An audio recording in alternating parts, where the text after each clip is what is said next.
Hey, hey, hey, bienvenue au podcast de la semaine! Qu'est-ce que tu regardes? Épisode 215. 215, Ben, un chiffron, on aime ça? Absolument. Beaucoup de nouveautés cette semaine, je pense. Oui. Oui. Puis je pense qu'on commence 2026 du très bon pied. Oui. Ben, moi, j'ai pas vu des. Mes films, c'est des films 2025 parce qu'ils étaient en festival en 2025, donc Ah, c'est ok, comme pas des ok, films ok. 2026. C'est le C'est ça genre de l'affaire. gars-là. C'est C'est le ça genre de gars. l'affaire. Ah, il y a un festival, ok, Exactement. 2025. Exactement. Non, non, on va se le dire. S'ils sortent au Québec à telle date, c'est un film de cette année-là. OK? Ben, je te contredirais pas. Sauf que, je sais pas. Tu sais, si personne peut le voir, sauf la grosse pinote des célébrités au festival, c'est pas officiel. C'est pas officiel, Ben. En tout cas, peu importe. On se battra pas là-dessus, là, C'est dans mais mes tops 2025 de toute façon, là, certainement. tu l'as vu en 2026, donc Absolument. ça commence quand même bien ton année. Exactement, c'est très bon, j'ai hâte d'y revenir, mais Ouais. Folichonnerie d'Éric Kaboulian, Oh, extraordinaire. Je vous dis, là, c'est très très mais bon. moi aussi, ben moi, je te parle de trois films, trois nouveaux films 2026. Oui. Puis c'était bien. Jusqu'à maintenant, c'est bien. Ben ouais, ok, j'ai hâte d'en venir. Yes. Je On voulais commence avec les commencer. scoops. Ben, je voulais commencer avec Plein Écran. Yes.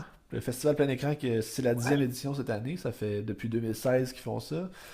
Ça commence mercredi le 21, donc demain soir, si vous l'écoutez mardi.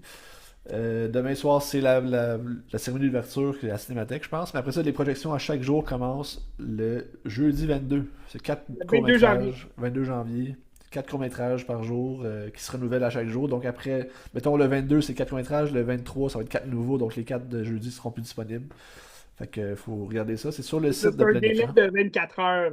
Exactement. Sur le site de Plein Écran. Avant, c'était comme Facebook, Instagram. Là, ils ont quand même arrêté ça parce que c'est comprenable. Là. C'est un peu de la crotte, Ouais. ces gens-là. Donc, c'est rendu sur leur site à eux, plainécran.com. Plein avec des S. Plein Mhm. S, écran S.com. Puis ça, 4 films par jour.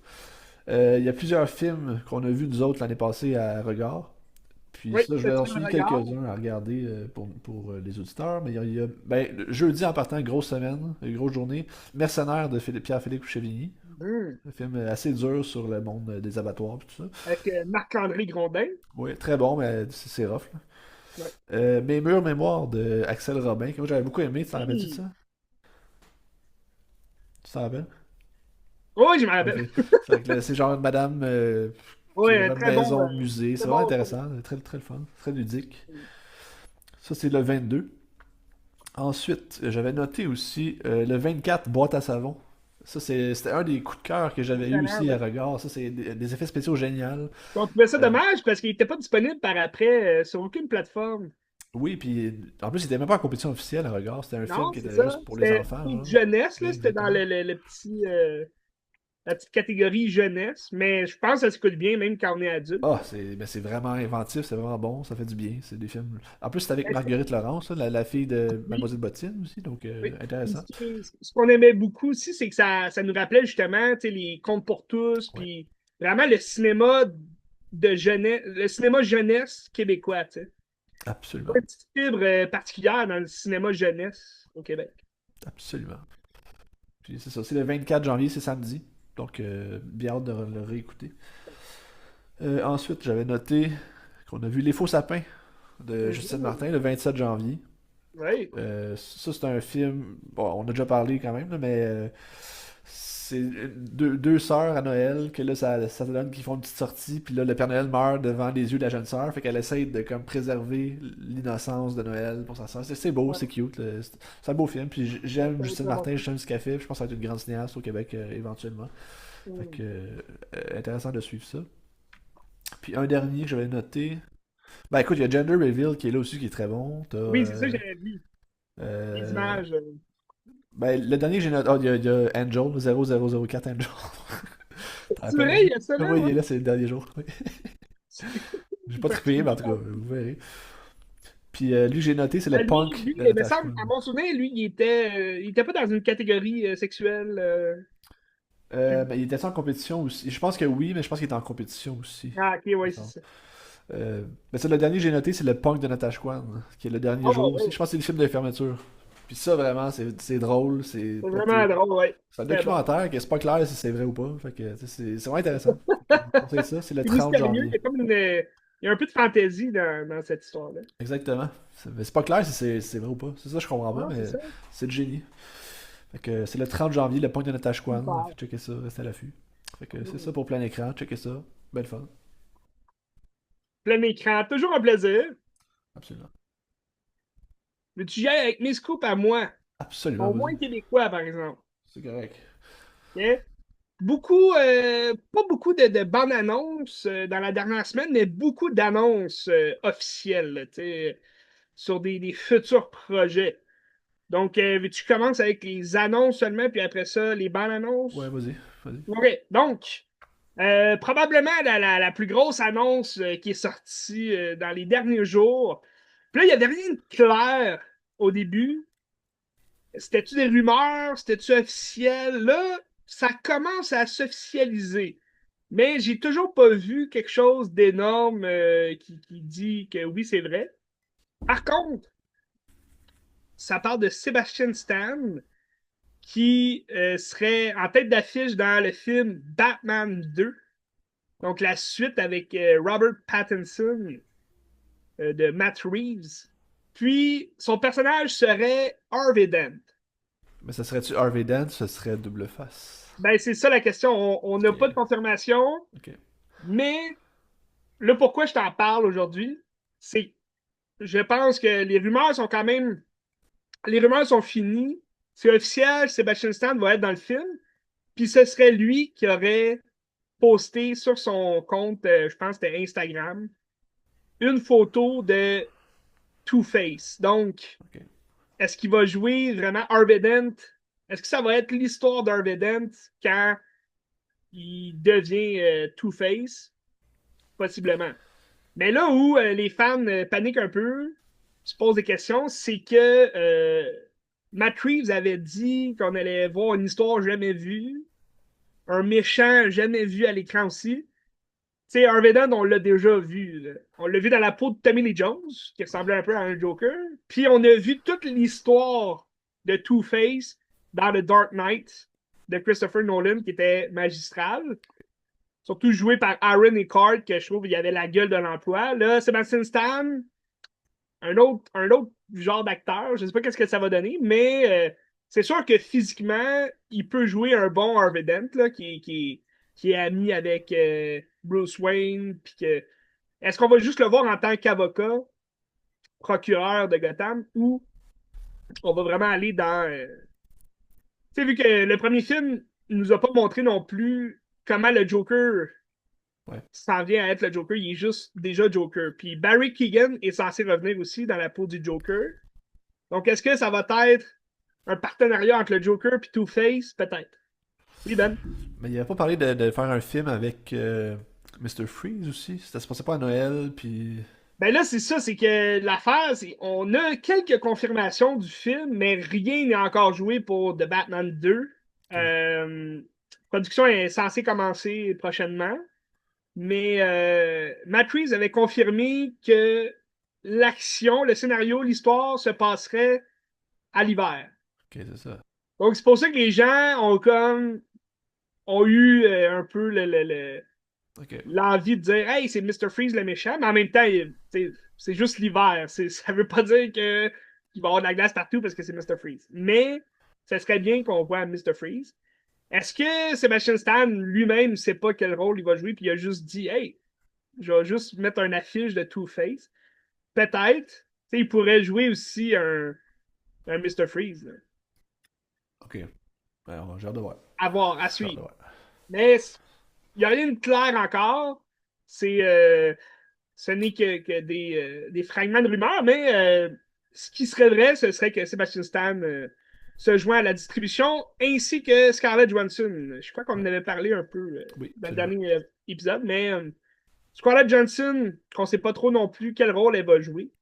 Donc, c'est encore mystérieux. Je Poison crois Ivy. qu'elle va jouer la fille d'un gangster. Ok. Donc, à suivre. Ok. Vous pouvez toujours voir la série du Pingouin sur Crave. Donc, une série HBO. C'était très bonne, excellente. Tu vois vraiment le pingouin. Colin Farrell, qui est toujours incroyable dans son rôle. Vraiment bon. Euh, J'y vais avec une autre annonce, un peu plus tranquille. The Conjuring. Je suis allé voir le quatrième film Ouais, Last au mois de Strike. septembre. Ouais, C'était le quatrième, ouais. ouais. Puis là, à ce qui paraît, on finissait l'histoire là, des Lauren, puis mais là, finalement, des Warren. Finalement, là, à ce qui semblerait, il annonce un prochain film de Conjuring qui raconterait ce serait un prequel. Donc là, on raconterait la jeunesse. Mais là, je suis pas très emballé par ça, là, parce que même dans le quatrième film, on voyait un peu comme les débuts du couple Warren là, qui ont commencé à faire ça. Parce que l'antise a comme un lien avec leur premier cas.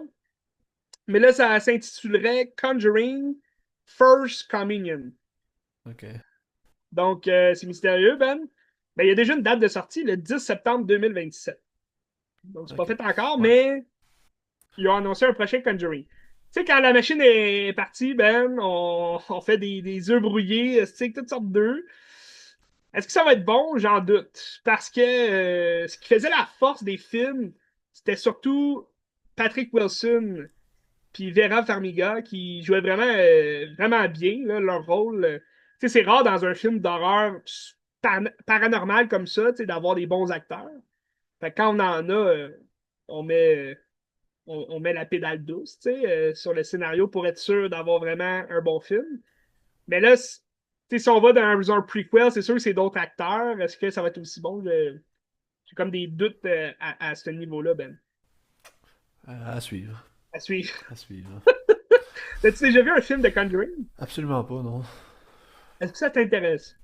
Bah, peut-être le premier. Oh! Pour OK. la... Ben, pareil que c'est bon, fait que pourquoi pas. Ben, tu sais, les deux premiers sont quand même produits par James Wan, Ouais. celui qui nous a offert Insidious et Décadence. Oui. Donc, c'est quand même un grand de l'horreur. Mais je sais pas à quel point tu sais, ça a un impact là-dessus. Bref. Prochaine annonce, Ben. Puis là, ça, je suis quand même hype pour ça. J'ai pas souvent joué aux jeux vidéo, mais Prime Video a annoncé deux grosses nouvelles cette semaine. Je sais pas si tu les as vues, Je sais mais c'est pas. par rapport à des séries qui s'en viennent prochainement. Tu sais qu'ils font beaucoup de séries Prime Video basées sur des jeux vidéo. Il y a une série présentement, c'est la saison 2 de Fallout. Ouais. Ils Pareil que c'est jouent. très bon, hein. À ce que c'est très bon. Ouais. Je l'ai pas encore écouté, puis j'ai jamais joué au jeu. Fait que quand je vais commencer ça, ça va vraiment être un nouveau monde. Puis ça, tu sais, je pense que si t'as jamais joué au jeu, t'as plus de chances d'aimer ça aussi. C'est parce que tu vois, c'est Ouais. comme si t'as pas lu le livre puis tu regardes le film basé sur un best-seller, ben c'est sûr que t'as moins de chances de chialer sur le fait que hey, ils ont pas mis ma Ouais. scène préférée, tu sais, ma scène de sexe que je voulais voir, elle est pas là. Bref. Ça, c'était des commentaires sur des Housemaid, là, tu sais, Ouais. le film que j'ai été voir. Donc, à ce qui paraît, ils n'ont pas toutes mis les scènes de sexe. Bref, à suivre. Euh, Mais je te parle de Ryan Hurst, qui a été casté pour jouer Kratos dans la série de Ok, God of War. Ah oui, ok. Donc, t'as-tu déjà joué au jeu? Non. Non. C'est un jeu qui a quand même été très populaire dans les années 2006, 2005 à 2007, je pense. Ben, Mais ils je l'ont pense qu'il est fait. encore populaire. Oui, Mais oui, moi, c'est sûr. j'ai joué, tu sais, sur Game Boy. J'avais un petit jeu Game Boy. Mais c'était Je pas pense que sur ça a été populaire sur la PlayStation. Xbox. C'est pas PlayStation. Non, il est pas sur Xbox. C'est juste PlayStation qui ont les Ah, droits c'est juste dessus, je crois, PlayStation? hein. Ok, Ouais. ben c'était mon PSP d'abord. Ouais, ça se J'avais un peut. jeu PSP. Ouais. Ouais, j'ai dit Game Boy, mais désolé. Hey, pour les gamers Hmm. qui nous écoutent en ce moment, je m'excuse. Je suis pas certifié gamer, ok? Donc, oui, j'avais un PSP quand j'étais jeune. Puis j'avais ce jeu-là. C'était quand même incroyable. Donc, Ryan Hurst, est-ce que tu connais l'acteur? Ça me dit rien, mais peut-être. T'as vu Remember the Titans? Oui. C'est Jerry. C'est lui qui pogne un accident finalement, puis il peut pas jouer à la fin du match. Attends, en plus, c'est loin dans ma tête, là. Je vais aller voir OK. c'est qui. Je vais aller voir. Ben, cet acteur-là, Ben, Jerry, dans le fond, en souvenir des Titans, c'est un film de football avec Denzel Washington, Will Patton. Puis c'est une histoire vraie là, pendant la ségrégation aux États-Unis. Puis ben là, c'est une équipe de football blanche, c'est du côté blanc, qui doit faire équipe avec le côté noir de Ouais. l'école pour former une équipe conjointe. Fait que là, c'est au début, Ah, c'est ok. c'est un peu la guerre entre les blancs et les noirs, mais là, Ah, ouais. finalement, Ryan Hurst, c'est comme le chef, c'est comme le meilleur joueur des blancs, le corps Ouais. arrière, puis là, il va comme avoir un beef avec le meilleur joueur des noirs, puis là, finalement, ils vont devenir meilleurs amis, puis ça va être l'amour fou. J'adore ce film-là. Remember the Titans, c'est un film Disney, hein? Si vous voulez Ouais. le voir sur Disney+, là. Très bon film sportif.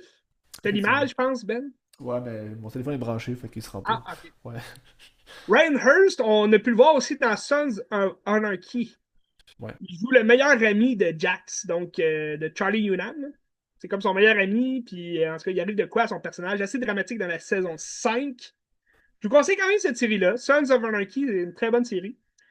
Puis bon, il a pas fait d'autres choses énormes. Je pense que Kratos, ça peut être un rôle assez Bah, ça va être populaire, c'est sûr, certain. signifiant, ouais, significatif dans sa carrière là, d'acteur. Tu sais, dernièrement, il avait joué dans le fond, son dernier grand rôle qu'il a fait, c'est dans Walking Dead. Je pense qu'il arrive dans la saison 10. C'est comme un vilain, là. C'est pas le big vilain, mais c'est comme l'adjoint du vilain. Il s'appelle Alpha, je pense. Beta. C'est comme des vilains qui s'appellent Alpha puis Beta, là. Oméga. Tout. Mais tu sais, on y voit pas le visage. Il est comme Ouais. caché, là, pas tant connu.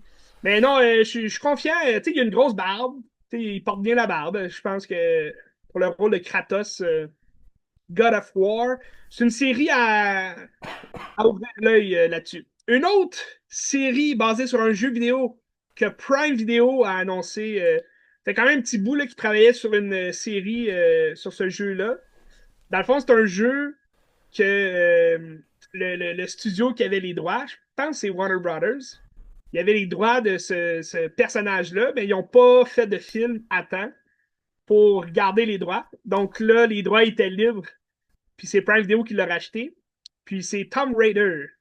Donc Oui. c'est Lara Ok. Croft avec Sophie Turner qui Mais il y va jouer avait. Lara Croft. Ils en ont fait un récemment, Lara Croft, avec Alicia Vikander. Oui, mais ils n'ont pas fait de suite assez vite. Ah, fait que ça devient. Ah, ouais, ok. Alicia Ah, ouais. Vikander, c'est sorti en 2015, je crois. Ça se Puis pourrait. ça n'a pas été un succès, là. J'ai pas détesté le film. Je pense que il rendait bien hommage au jeu. Je pense que c'était plus dans comment qu'on a mis en image à l'écran Lara Croft, c'était peut-être moins sollicité, disons, là, mais Alicia Vikander est quand même très bonne là, comme actrice, mais ça n'a pas donné suite. Donc là, ils ont perdu les droits. Puis là, c'est Prime Video qui a racheté les droits pour faire une série. Donc c'était quand même quelques années qu'ils en parlent. Puis là, ça s'est officialisé. Là, Sophie Turner, elle a une image d'elle en Lara Croft. C'est sûr que Prime Video, oui, ils vont mettre beaucoup d'argent dans leurs séries. Les séries que j'ai regardées sont excellentes, sauf une. Celle qui est vraiment mauvaise, c'est Rings of Power. Ouais. Là, ben, justement, ils ont sorti la bande-annonce de Rings of Power, je crois, hier, donc cette semaine, de la saison 3. Il y a l'air d'avoir beaucoup d'action, beaucoup de guerre, mais j'ai pas regardé la saison 2. J'ai même pas fini la saison 1, Ben, parce que j'étais pas capable. J'étais pas capable.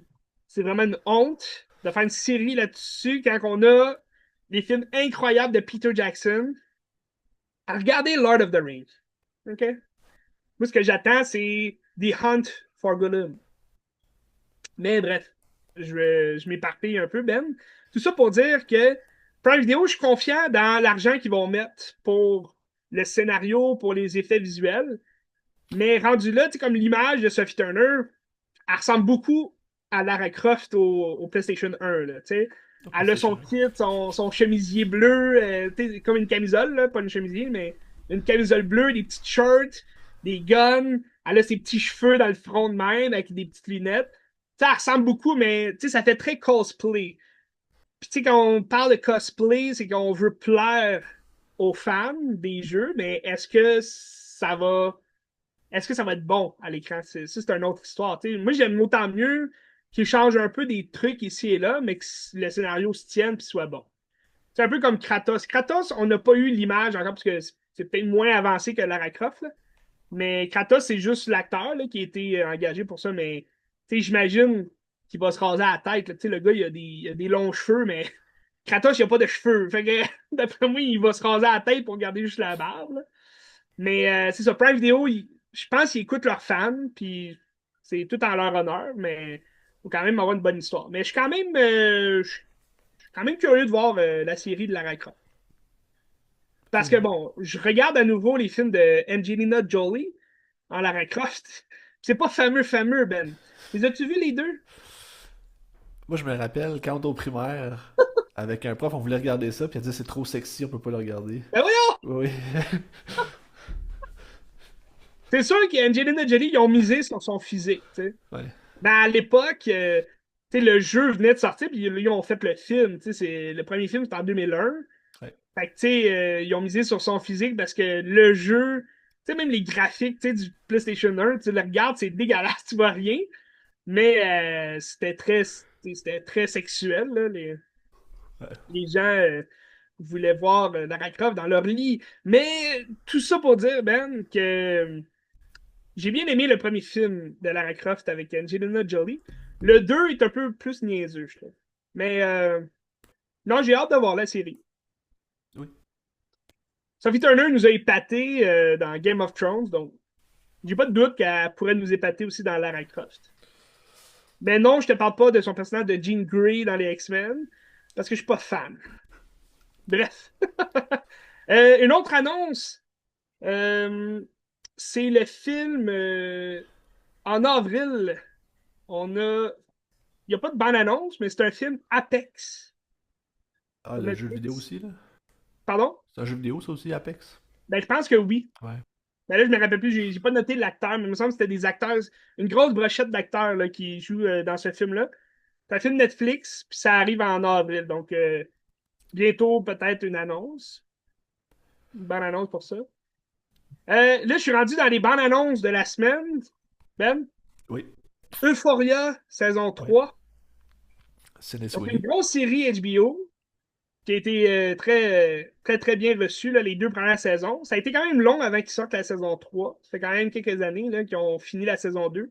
Moi, je les ai regardés un peu en retard. Donc, après le fandom qui était là, ah! Ah, Zendaya! Ah! Mais tu sais, c'est avant. Je pense que Zendaya est très populaire grâce à cette série-là aussi. Tu sais, elle a commencé à faire Spider-Man dans la même veine un peu, mais je pense que c'était juste avant un peu de commencer Ouais. Euphoria. Puis je la voyais pas de temps là, dans un rôle dramatique, mais elle joue très bien. Puis là, bon, Sydney Sweeney aussi, là, on a parlé le dernier épisode, elle est rendue une actrice de renom, mais son meilleur rôle, c'est dans Euphoria. Elle joue une petite ado sans cervelle un peu, gros nichon. Fait que, ça fit avec son personnage là, qu'elle aime jouer. Mais là, dans la troisième saison, dans l'annonce, on voit où les protagonistes sont rendus après leur école. Donc, ils ont fini le secondaire, puis ils sont rendus dans la vraie vie. Fait que je pense que ça va être intéressant de voir où sont rendus là, les protagonistes des deux premières saisons. Mais il y a vraiment un gap, on dirait, entre la saison 2 puis la saison 3. Les acteurs sont plus vieux aussi, là, mais tu as aussi Jacob Elordi, qui a été connu dans cette Ouais. série-là. Donc, d'après moi, il va avoir un plus grand rôle dans la saison 3. C'est sûr que c'est pas je dirais pas que c'est le protagoniste principal là, dans les deux premières saisons, mais il joue quand même un rôle significatif qui fout un peu la chiasse un peu partout. Mais il était surtout connu grâce à cette série-là. Donc, je suis quand même emballé là, de voir la saison 3. Ça sort le 12 avril Ok. sur HBO, donc sur Crave. On pourra retrouver nos personnages favoris. Euh, On a eu la première bande-annonce que j'avais pas vue, mais un gros film, je pense, qui sort en février, donc le 13 février, Crime 101. C'est quoi? C'est un film avec Halle Berry, Chris Hemsworth, t'as Mark Ruffalo aussi dans le film. C'est un film de vol de banque, on dirait, pas trop suivi là, dans l'annonce. Il y a beaucoup d'affaires qui se passent, mais Mark Ruffalo joue une police qui court après Chris Hemsworth. Puis, en tout cas, ça a l'air d'un gros film, là, un gros budget. Halle Berry, c'est quand même longtemps qu'on l'a pas vu dans un rôle, un grand rôle. Là, fait que je suis quand même confiant que ça va être très bon. Chris Hemsworth qui retrouve Mark Ruffalo, ni dans la peau de Thor, ni dans la peau de Hulk. Donc, ça aussi, c'est quand même drôle. Moi, je trouve ça toujours plaisant. Surtout pour un fan de super-héros. Là, tu sais, quand tu vois deux acteurs super-héros qui ont souvent la réplique ensemble dans les films de Avengers, ben là, tu sais, jouer dans un autre film à part, je trouve ça toujours le fun. Je sais pas pour toi. Là. Ben oui. Qu'est-ce que tu C'est penses de tout ça? c'est bien sympathique. Donc, ça, c'est le 13 février. Allez voir l'annonce si ça vous intéresse. Là, Crime 101. Il y a un autre acteur aussi dedans. Je me rappelle plus si. Mais une grosse brochette d'acteurs. C'est un bon réalisateur, c'est qui? Je me suis pas renseigné pour le réalisateur. Je m'en vais voir. Désolé. Je vais J'ai voir. failli à la Je tâche. vais voir, je vais voir. Grosse annonce qui est sortie cette semaine. Une annonce que j'attendais, mais j'appréhendais, mais d'un pas de recul. Je sais pas si tu comprends ce que je veux dire. Ouais. J'attendais l'annonce, mais juste pour me dire, OK, ça va être vraiment bon ou encore une fois, une erreur. Parce que c'est encore une fois un remake d'un film à succès. Euh, Oh, un film c'est classique qui est c'est sorti parti. en 1930, donc dans les années Oh, 30. ok. Ils ont fait plusieurs remakes depuis. Ils ont fait des remakes comiques, des remakes un peu plus horreur. Puis, je te dirais, c'est plus le remake aventure comique qui a marché. Oui, tu l'auras deviné, Ben, je te parle de La Momie. Donc, c'est un nouveau film de La Momie. The Mummy's Lee Cronin. C'est-tu avec Brendan Fraser? Non, Il parlait pas de faire un retour pour la momie, ça? Ok. c'est ça, l'enjeu, c'est que c'est ça, Ben. Ok. Ce n'est pas La Momie 4 avec Ok. Brendan Fraser et Rachel Weisz qui vont revenir. Effectivement, ça a été officialisé. Là. Brendan Fraser et Rachel Weisz et aussi le frère de Rachel Weisz là, dans la Ouais. série, j'oublie son nom, mais ils vont revenir pour un quatrième film de La Momie. On se rappelle que Rachel Weisz n'était pas dans le 3. Fait que là, Ok. ils vont-tu quand même inclure la tombe de l'empereur dragon avec Jet Li là-dedans? Je ne sais pas, tu sais, est-ce qu'on va l'oublier de la franchise, puis on va aller direct après La Momie 2, le retour de la momie? Aucune idée pour ça. Faudrait qu'Arnold Vaslo revienne dans son personnage de la momie, pour qu'il y ait un lien là, entre tous les trois films. Mais là, on parle d'un remake de la momie originale, là, le film de 1930, qui ont tâché de faire, Universal a tâché de faire ça avec son Dark Universe qui a jamais marché. Hein, tu te rappelles, c'est Tom Cruise qui avait la Ouais. vedette dans ce film-là. Donc la momie qui est sortie en 2016, si je me trompe, 2017, je me trompe pas. Ça a été un flop total. Puis encore une fois, je pense que ça va être un flop parce que, bon, ils annoncent ça comme un grand film d'horreur. OK? C'est Waters Brothers qui offre ce film-là. C'est un film de Lee Cronin qui nous a donné dernièrement Evil Dead Rise, qui était pas mauvais. C'était bien, c'était bon, j'ai aimé. Mais c'est pas un grand film. Mais là, lui, il nous arrive avec la momie, mais qui, tu sais, dans l'annonce, tu vois pas du tout de rapport avec la momie originale. Tu sais, c'est une petite fille qui est comme portée disparue, puis là, elle va comme se réveiller morte. En tout cas, c'est une petite fille qui est la momie, là. Ok. Je sais pas si t'as déjà vu la momie de 1930, là. Non. Non. Il n'y a pas de petite fille là-dedans. C'est vraiment une momie qui est réveillée. Tu sais, les films de Brendan Fraser, là, c'est un réel remake. Là. Tu sais, ils ont été plus dans l'aventure, dans la comédie, mais ça reste horreur quand même. Ouais. Le premier momie, tu sais, les scarabées qui te montent sous la peau, ça fait peur au bout. Là, ça a l'air bizarre. Tu sais, je vais reprendre quelques commentaires là, sous la bande-annonce qu'il y a eu là, sur les réseaux. On dirait qu'ils ont juste appelé le film La Momie pour attirer la foule, pour que les gens disent ah, c'est la momie, c'est un remake de la momie. Parce que ça n'a rien à voir avec une momie, on dirait. Là, c'est une première bande-annonce. Fait que c'est sûr qu'on c'est un teaser. Là. On sait pas trop où ça s'enligne, tout ça. Il y a pas d'acteur vraiment connu dans le film non plus. Et la cerise sur le Sunday, mais tu sais, la cerise pas bonne là, sur le Sunday, c'est que c'est produit par Blumhouse. Ok. Donc encore là, moi ça me désole là, au plus haut point. C'est quoi cette affaire-là, tu sais? Je trouvais ça bizarre parce que Blumhouse, souvent, me semble, font affaire avec Universal, mais je peux me tromper. Là. Insidious, je sais pas c'était avec qui il faisait affaire. Mais en tout cas, je trouvais ça bizarre que Warner Brothers travaille avec Blumhouse.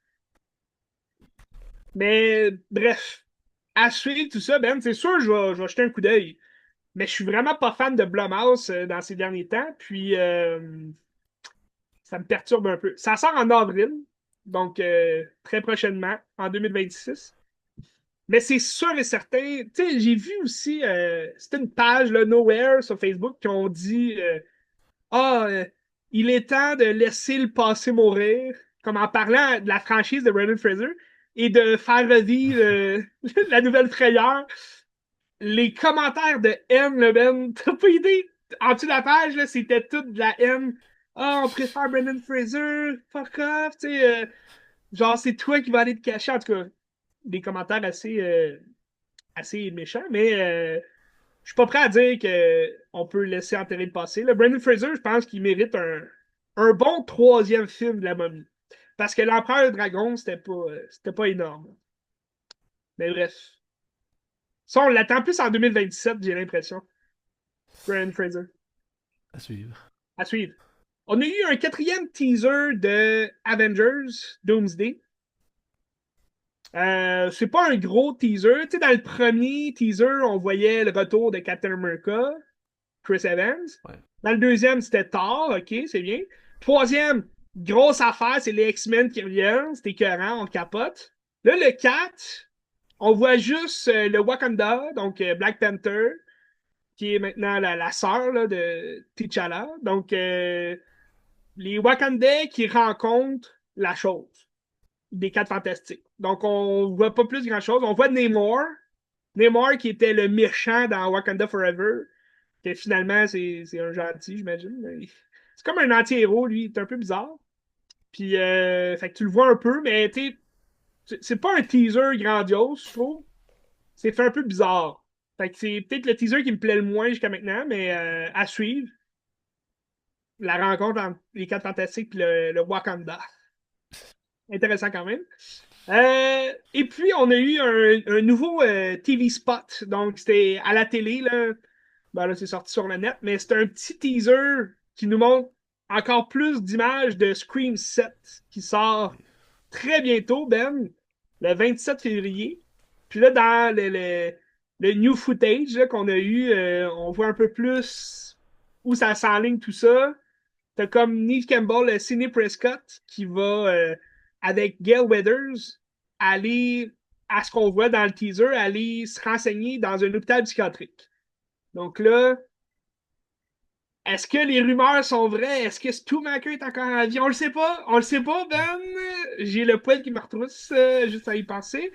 Mais dans le teaser, ça commence bon parce que ça commence bien, en fait. Parce que t'as comme des scènes des autres films où quand les gens répondent au téléphone, puis là, ça dit Every call, every killer lead to this. Fait que là, c'est comme tout un lien, tout se ramasse-là. Fait que c'est sûr que ça va être incroyable comme film. J'espère que tu vas aller voir ça ensemble. Ah, fort probable, oui, absolument.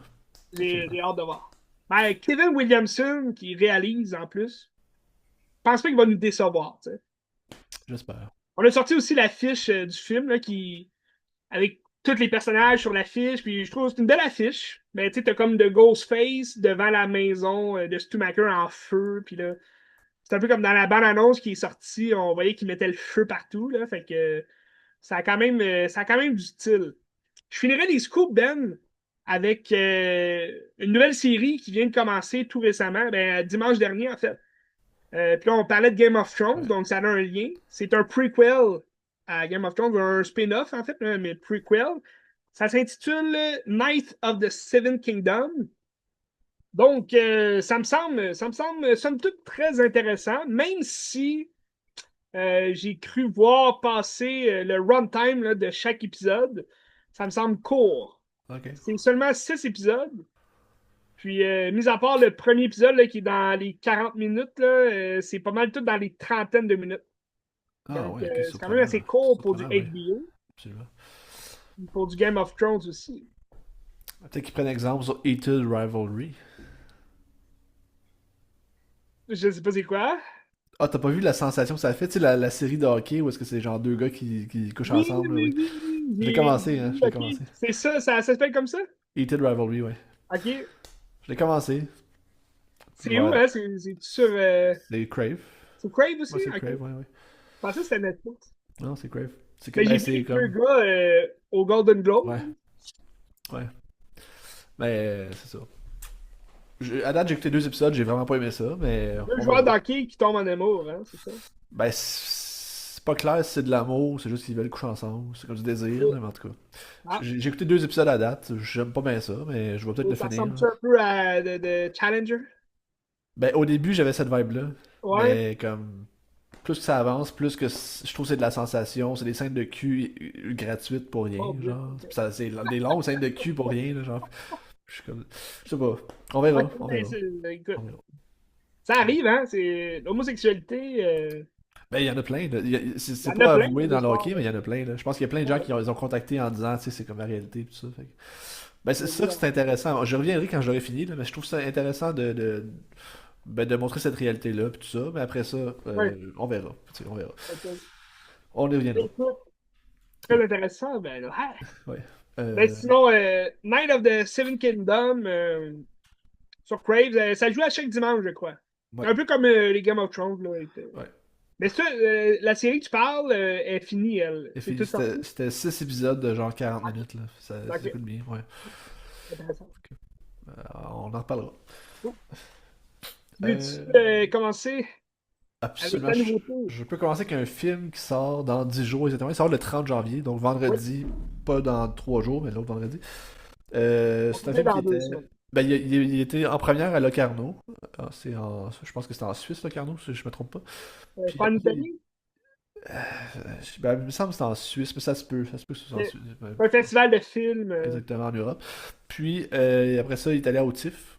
Puis il sort finalement en salle au Québec le 30 janvier. Ça s'appelle Folichonnerie de un de mes artistes québécois préférés qui s'appelle Éric Kaboulian. Euh, Toi, je sais pas qu'est-ce que tu as vu d'Éric Kaboulian. As-tu tout vu ce qu'il a fait? Parce que c'est un scénariste à la base, ça, c'est son premier film comme long Ouais, j'ai métrage vu comme beaucoup de réalisateur. ces films qu'il a scénarisés. Euh, Avant qu'on explose, Viking, Menteur. J'ai vu Menteur, j'ai pas vu Menteuse. T'as-tu vu Les Barbares de la Malbaie? J'ai vu Les Barbares de la Malbaie, Ok, oui. ça c'était bon C'est ça. vrai. C'est Ça lui c'était bon. qui a scénarisé ça, Ouais, c'est vrai. exact. Avec Alexandre Auger aussi qui est J'ai pas vu co-scénariste. son court-métrage, How to Faire- Make a Movie. Oh, ça c'est bon. C'est bon. D'ailleurs, disponible gratuitement sur C'est un lien UniTV. avec son. Ben là, tu vas nous en Oui, oui, parler. oui. Ben, effectivement, c'est comme la passation, parce que c'est son première réalisation aussi, faire un bébé. Comment faire un enfant, je veux Comment dire. faire un bébé, ouais. C'est faire un enfant, ça s'appelle. Il est disponible sur UniTV, le site TV5, là.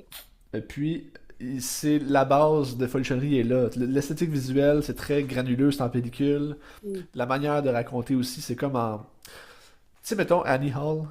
Oui. Bon, tu sais, quand c'est raconté comme en genre de vignette un peu. Mhm. Folichonnerie est un peu raconté de même aussi. C'est comme en 6 parties. C'est Un dans peu comme une l'histoire du chronique. couple. Exactement un peu. Je voyais beaucoup d'Annie Hall, puis tu sais, c'est facile de faire le lien parce que tu sais, Woody Allen, c'est beaucoup le dialogue, la manière Ouais. de worder les choses. Puis Eric Kaboulian, sa force, ben, il est bon dans le scénario en général, mais il y a des dialogues de fou que genre ça coule, puis ça a l'air vrai quand les gens parlent. Puis même c'est le punch, même si tu t'attardes à des dialogues comiques, puis c'est comme une structure du punch, ça a l'air vrai, puis c'est naturel. Puis je trouve ça vraiment très très très réussi. Puis c'est encore la force de Folichonnerie, c'est ça. C'est le naturalisme. Parce que dans le fond, l'histoire de Folichonnerie, c'est Éric Kaboulian qui joue. Ben, c'est un couple, Éric Kaboulian puis Catherine Chabot. Ça fait 16 ans qu'ils sont ensemble. Puis là, il y a comme piquant, il n'y a plus d'étincelle. Puis Éric, il dit. Ben, c'est François, le personnage, je vais pas l'appeler Éric, là, c'est pas gentil. François, il dit je veux ouvrir le couple pour genre découvrir d'autres choses, tu sais. Puis là, la fille est comme, ah, je suis pas sûr, mais quand je te suis, pis tout ça. Fait que là, ils font comme des aventures ensemble, mais comme elle embarque jamais vraiment. Mm. Puis tu sais, c'est une histoire qu'on a déjà vue dans le cinéma, dans le sens que, tu sais, le couple ouvert qui va tourner au vinaigre, même si ça tourne pas Mais je nécessairement au pense, tu sais, vinaigre, tu parles, mais je pense tout de suite à Ménage à trois, là, avec ah, très pas trop, ça, des ouais, homos de poulain, puis ouais. Ben, tu sais, juste cette année, t'as eu le film que je t'allais voir aussi, ça s'appelait. Ah, je me rappelle pas du nom, mais c'est un film américain ah oui, indépendant, là. les deux couples là, qui, C'est ça. je me rappelle. Qui était bien, là. Puis t'as aussi, tu sais, Deux femmes en or, ça parle un peu de. C'est pas ouvrir des couples, mais tu sais, ça parle de libertinage, puis d'affaires comme ça. Fait que, tu sais, on est encore là. C'est dans l'air Les du temps femmes en aussi, or qui les est sur couples ouverts. Crave aussi. Hein. C'est très bon, pour regarder ça, c'est très bon. Mm. Mais c'est ça. Puis là, ce qui est intéressant, c'est que tu vas découvrir un peu l'univers du libertinage, des genres de chambres où est-ce que tu sais, des gens s'en vont regarder du monde baiser. Là, tu sais, puis c'est comme plein de gens qui regardent du monde baiser, tout le monde tout Dans des nu, clubs extrêmes. échangistes, exactement. Puis comme c'est pas maladroit, mais c'est comme si tu découvres ça avec les personnages que eux-mêmes savent pas dans quoi ils s'embarquent. Tu sais. Puis t'as des scènes qui font hommage à Eyes Wide Shut qui sont géniales, t'as plein Ah ouais. d'affaires vraiment cool.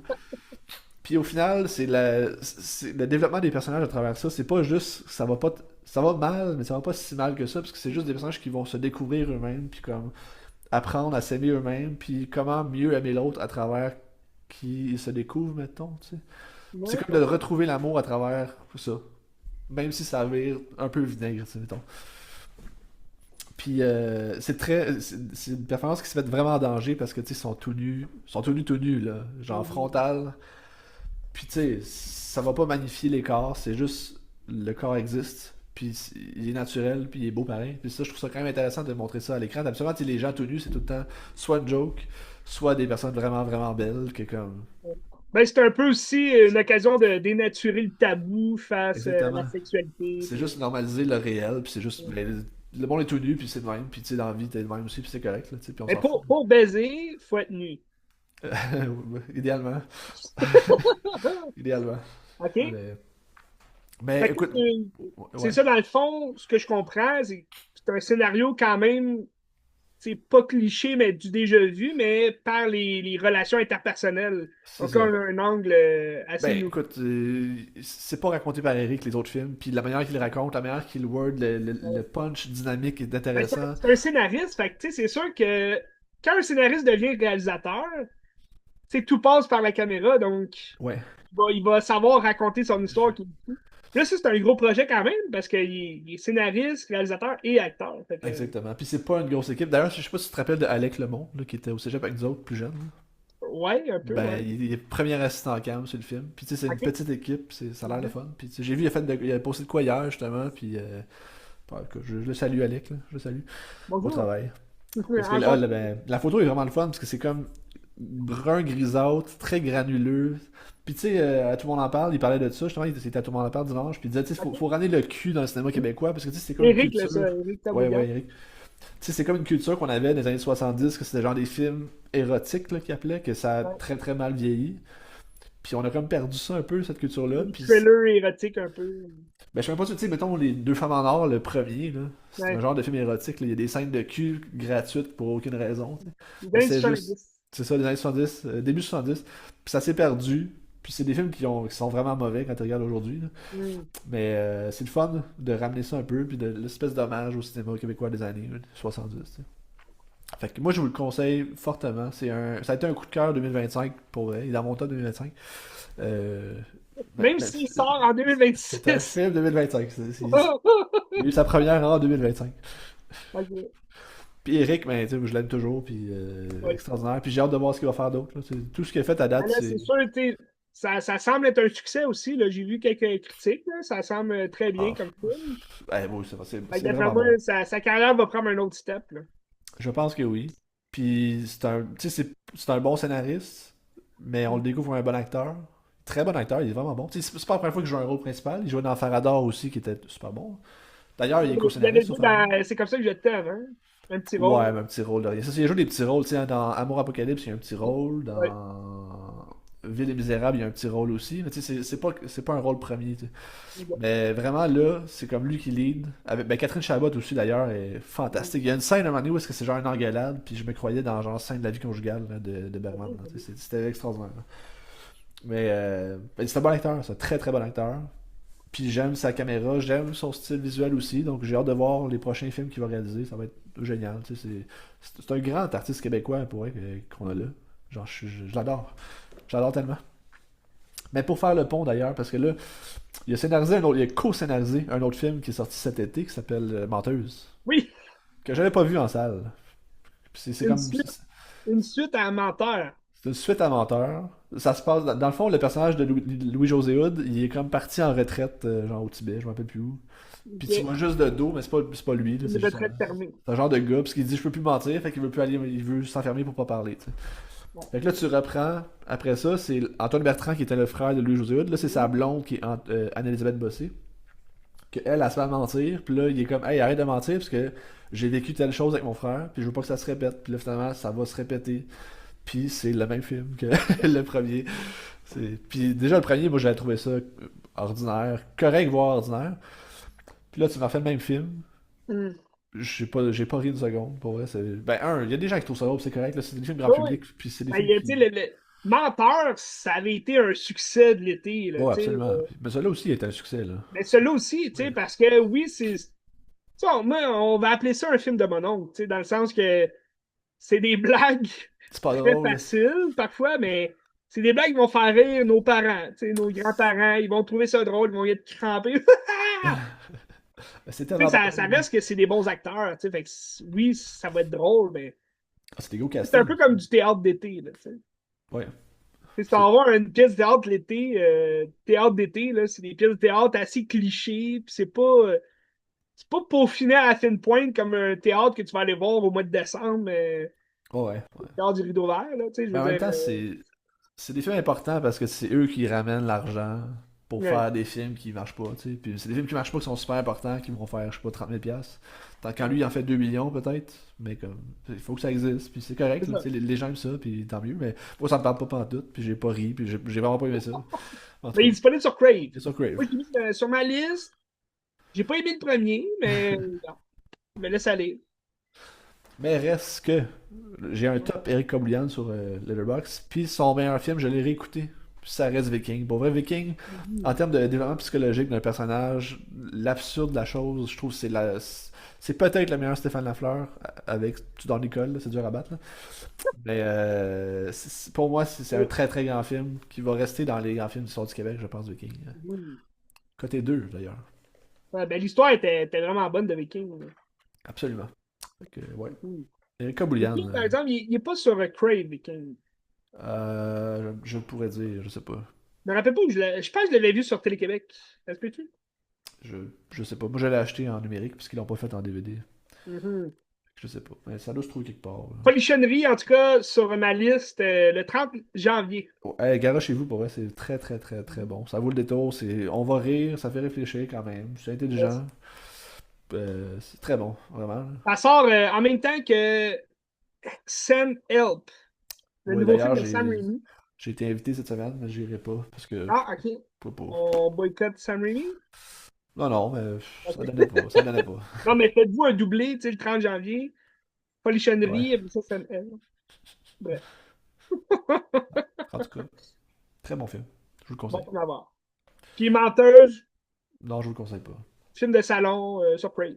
Ben, c'est en famille, là, mais c'est pas drôle. En famille, oui. Ben En oui. famille, en famille. Ouais, Avec votre maman, votre papa. exactement. C'est bon. Tu veux-tu que j'aille? T'avais-tu terminé avec la Ouais, filmographie? ouais, c'est correct. Rika Boulian, un artiste à suivre. Absolument. Moi, c'est quelqu'un que Yes. j'adore. C'est une belle personne aussi, vraiment sympathique. Là, fait que, Mhm. ouais, très cool. That's it. Je peux y aller avec bon, je vais dire une nouveauté 2026 parce que c'est vraiment un film qui est sorti cette semaine, la semaine dernière, en fait, le 16 janvier. Ouais, Donc, Ben, tu parles-tu de 28 Days? oui, Ben, c'est sorti d'où, ce film-là? ben là, c'est ça, je te raconte. C'est ça. Je peux-tu juste dire le titre du film? 28 Years Later, deux petits points, The Bone Temple. OK? Donc, 28 ans plus tard, le Temple des Morts. C'est une suite à 28 ans plus tard qui est sortie cet été. Mais c'était-tu annoncé ou c'est juste sorti de même? C'était annoncé, oui. Ok. Je t'ai tout raconté ça Ok. quand je te parlais de 28 ans plus tard, qui est sorti au mois de juin dernier. Ouais. Donc, c'est quand même pas si longtemps. C'est encore frais dans notre mémoire. Mais là, Le Temple des Morts, c'est vraiment juste une extension à ce film-là. Parce que 28 ans plus tard, c'est une suite à 28 jours plus tard, qui est sorti en 2000, 2001, 2002. Puis, on oublie 28 semaines plus tard parce que tu sais, il était bien là, comme film, mais tu sais, c'est pas Alex Garland, c'est pas non plus Danny Boyle, fait qu'ils ont comme putain rapport là-dedans. La suite, là, 28 semaines plus tard. Mais le 28 ans plus tard, c'était Danny Boyle qui revenait à la réalisation, scénarisation de Alex Garland, la production aussi de Danny Boyle. Et Alex Garland revient en tant qu'écrivain et producteur aussi pour The Bone Temple. Fait que c'est quand même eux, même si le réalisateur, c'est pas Danny Boyle. Parce qu'on comprend que à quelques mois de décalage entre les deux films, il a sûrement été tourné en même temps, 28 ans plus tard, puis The Bone Temple. Fait que c'est Nia DaCosta qui a la réalisation. Tu la connais? Candyman. C'est que, en effet, donc son plus grand film qu'elle a fait jusqu'à maintenant, mais qui va devenir là, aujourd'hui, 28 ans plus tard, de Bone Temple. Mais son plus grand film avant, c'était en 2021 qu'elle a sorti Candyman.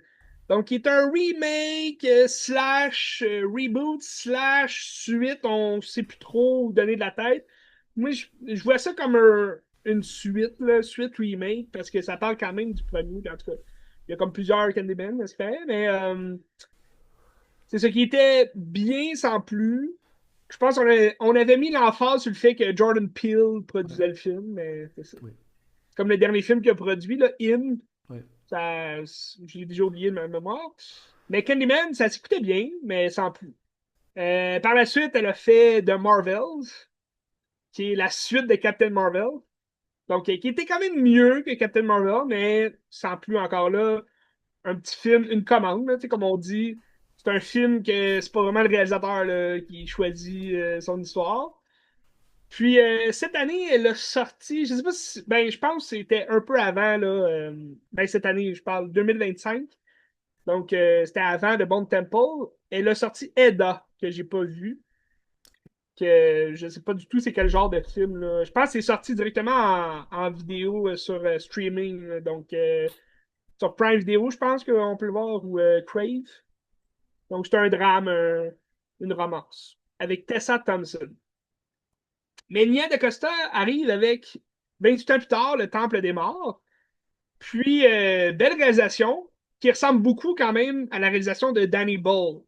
Hein, on se rappelle, vu que c'est une extension du film 28 ans, moi, c'était ça ma plus grosse peur, c'était le fait de Oui. What the hell is going on? Tu sais, pourquoi est-ce qu'on change de réalisateur si c'est une extension, une suite? Parce qu'il est quand même annoncé qu'il va y avoir un troisième 28 ans plus tard. Puis c'est Danny Boyle qui revient à la réalisation pour le prochain. Donc là, pourquoi est-ce que dans le deuxième, qui est la suite, on change de réalisateur? Fait que je pense que c'est vraiment juste parce qu'ils ont tourné probablement les deux en même temps, puis elle, ben, elle a rajouté un peu à sa sauce. Quoi qu'il en soit, 28 ans plus tard, Le Temple des Morts reprend quand même un peu la réalisation imitée, là, si on veut, de Danny Boyle. Et pas à juste point. Tu vois que Danny Boyle, quand ça shake, là, il contrôle vraiment bien la caméra. C'est vraiment. Ça se regarde super bien. Tu as toujours le grain dans l'image un peu. Là dans ce cas-ci, c'est un peu plus ensoleillé. Je sais pas, le ton des couleurs ont changé, mais ça marche bien avec. Je sais pas si c'est juste une erreur de montage, là, mettons. La luminosité du film est plus est mieux que dans l'autre d'avant, qui est un peu plus dark. Vous voyez, les morts vraiment beurrés, noirs, plein de sang. Là, dans celui-là, ils sont un peu plus beaux, pour pas dire, sont moins laids que dans l'autre, là. Mais c'est que dans celui-là, on parle moins de la fin du monde zombie, là. Je sais pas si tu vois ce que je veux dire. Ouais. 28 jours plus tard, c'est Cillian Murphy qui se réveille dans un hôpital. un peu comme Walking Dead, puis là, il marche dans Londres, puis il n'y a plus personne, c'est comme la fin du monde. Puis là, il découvre que c'est une bactérie, puis ça a changé les gens en zombies. Fait que là, il faut qu'il se sauve de ça. Là, dans 28 ans plus tard, on suit dès le départ Aaron Taylor Johnson avec son fils. Ils vivent reclus sur une île, l'autre côté de l'océan, là, où que l'eau elle monte, puis là, quand c'est comme la marée basse, il y a un chemin, fait qu'ils peuvent aller sur la terre ferme de la Grande-Bretagne, je sais pas exactement son où. Fait qu'ils peuvent aller chasser puis ramener la bouffe. Puis là, quand la marée est haute, ben là, ça fait un blocage pour les zombies. Fait qu'ils sont sûrs d'être safe dans leur petit village. Puis là, après ça, tu vas suivre. Tu sais, le premier, 28 ans plus tard, on suit comme trois histoires différentes dans trois stades. Tu sais, t'as le père et son fils à la chasse. Après ça, t'as le fils et le médecin. Non, en fait, t'as le fils et sa mère qui suivent. Ils ont une grande aventure parce qu'il s'enfuit avec sa mère. Puis après ça, t'as le fils avec le médecin qui est Ralph Fiennes qui va, euh, qui va vraiment surprendre là, dans le premier film parce qu'on le voit pas tant, mais son rôle est quand même intéressant. Il essaye de trouver un remède pour la contagion. Donc, le spécimen zombie, il essaye de voir qu'est-ce qui se passe. Puis là, à travers ça, il arrive à les endormir parce qu'il fait des petites fléchettes avec des petits produits médicamentés. Puis là, tu vois qu'il y a plusieurs stades de zombies. Il y en a qui sont, c'est juste comme les suiveux. Puis t'as des alphas qui là sont vraiment énormes. Puis ils arrachent la colonne comme du Predator. Puis tout. Fait que 28 ans plus tard, de Danny Boyle, c'était très dark, très gore, mais ça restait un film de zombies.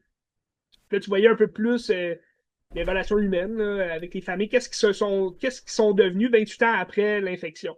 Tandis que là, le Temple des Morts, on se concentre sur l'histoire de Ralph Fiennes. Donc, on va le voir, c'est lui le protagoniste du film. Mais à travers ça, on voit aussi l'autre histoire en, en parallèle. Le jeune, on le suit, lui, son histoire d'après le dernier film. Il se retrouve dans un espèce de petit clan qui est mené par Jack O'Connell, qui d'ailleurs, Jack O'Connell a fait fureur dans Sinis, ouais, Sinister. C'est Sinister? Le film d'horreur, là. Ouais, Ça se peut. il y a un blanc, c'est Sinister. Je suis aucune idée. Le film Sinners, excuse. J'avais Ah ouais, ouais, Sinister ok, dans la ouais, tête, ok. je sais pas pourquoi. Oui, donc Sinners, qui est sorti l'année passée. Film de vampire. Jack O'Connell jouait un méchant, il est comme reconnu pour cette performance-là. On le voyait pas tant dans Sinners quand même. Mais là, on le voyait juste à la fin du film de 28 ans plus tard. Puis tu savais pas trop où son personnage allait. Parce que c'est un personnage un peu brouillon, on comprenait pas, tu sais, c'est comme on apprend que c'est lui le jeune avec qui on a commencé 28 ans plus tard, puis là on le finit avec lui plus vieux. Mais là, on se concentre sur son histoire à lui aussi dans ce film-là. Ben, son histoire, on n'en sait pas plus davantage sur son personnage, mais ça va être l'antagoniste du film. Donc, c'est le gros cerveau des méchants. Puis là, il a monté un petit clan où ils veulent juste décapiter, même les vivants, là, ils veulent tout les tuer. Puis là, ils leur arrachent la peau. C'est vraiment des. Sont sauvages, tu sais. Puis c'est gore, c'est violent. Ça fit quand même dans l'univers, tu sais, de 28 jours plus tard. Fait que ça marche, mais c'est pour ça qu'on oublie un peu les zombies. On parle pas trop de zombies. On parle de l'histoire de Raffiens qui cherche encore un remède. Fait que là, il travaille avec le zombie qui revient tout le temps le voir, le gros Alpha, qui est tout nu d'ailleurs. Puis, tu vois l'histoire du jeune qui est piégé dans la fratrie, si tu veux, de Jack O'Connell. Que tout le monde se fait appeler Jimmy là-dedans. Fait que tout le monde est Jimmy. Puis là, c'est un peu tu rentres un peu dans le rite satanique. Fait que ils croient aux démons, ils ont comme pas conscience que c'est des zombies. Là. Ils ont comme conscience, on dirait qu'ils pensent que c'est Lucifer qui est descendu sur Terre. Puis là, ils sont très religieux. Fait que là, t'as comme. Dans le scénario, c'est très très bien suggéré que c'est comme la confrontation entre la médecine puis le catéchisme. Ben, c'est le catéchisme qui est comme le méchant, vu que C'est lui qui croit à ça. Puis t'as Ralph Fiennes qui est comme la tête, là, lui, il est comme la science, tu sais, va tout guérir. Fait que là, c'est comme la confrontation entre les deux. Puis ça, j'aurais aimé ça qu'on explore un peu plus cette confrontation-là. Peut-être dans un troisième film, on va le confronter plus. Mais je trouve ça très intéressant dans ce film-là. Puis c'est pour ça que j'ai préféré celui-là à l'autre d'avant. Ah ouais. En matière de scénario. Tu sais, c'est Alex Garland quand même là, qui continue son histoire. Mais on dirait qu'en matière de scénario, tu avais beaucoup plus de buts au film. Tu sais, dans le premier 28 ans plus tard, tu suivais trois personnages, tu les regardes où ils sont rendus, qu'est-ce qu'ils font dans la vie. Puis là, dans celui-là, tu as vraiment une idée, puis c'est comme, tu sais, as un personnage qui veut sauver l'humanité, puis tu as l'autre personnage qui veut aussi sauver l'humanité selon son esprit un peu bafouillé, puis mensongère. Là. Fait que c'était quand même très bon. Je le conseille en salle. Ah, intéressant. Très sadique, très violent. Puis je pense que 2026 va nous faire un peu retomber en amour avec l'horreur. Parce que, oui, t'avais-tu une question, Ben? Ben, deux choses. Le troisième sort quand, sais-tu? Bonne question. Ok. 2027, j'ose croire. Mais tu sais, Ok. comme il n'a pas été tourné en même temps, d'après moi, on va attendre Ok. au moins un an avec ça. Ok. Autre chose. Mais Danny Boyle revient à la réalisation. Ouais, ouais. Ben, ouais, ça, je savais, je pense. Autre chose, Alice Garland. Autant je l'ai pas aimé Civil War, autant j'ai le goût de le revoir en ce moment à cause de toute la merde qui se passe. C'est Oui, comme. On est là. C'est on malade. est là. On C'est est malade. là, puis c'est ça, Trump, c'est ça, j'espère qu'il n'a pas vu le film parce que ça va lui faire des cauchemars, là. Ça va lui faire des cauchemars. Mais, C'est fou. En tout cas, ouais. c'est ça. T'as-tu vu Warfare? Oui, je l'ai vu en salle, j'ai pas tant aimé ça. C'est ça, Civil War puis Warfare, ça ressemblait un peu Ouais, dans ces deux réalisations ouais. chaotiques de la guerre. Énervé aussi, c'est comme très. Ben, c'est correct, là. C'est pas des mauvais Ouais. films, là. Mais ça me Mais tu sais, parle je moins.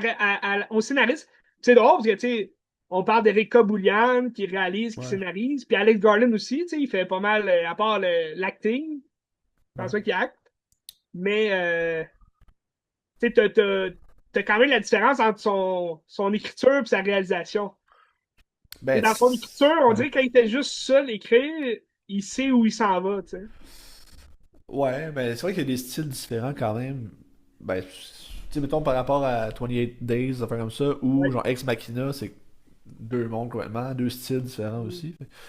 C'est peut-être plus cérébral aussi quand il réalise, je sais pas, mais en tout cas. Peut-être. Ben, c'est sûr, oui, c'est ça, tu sais, quand.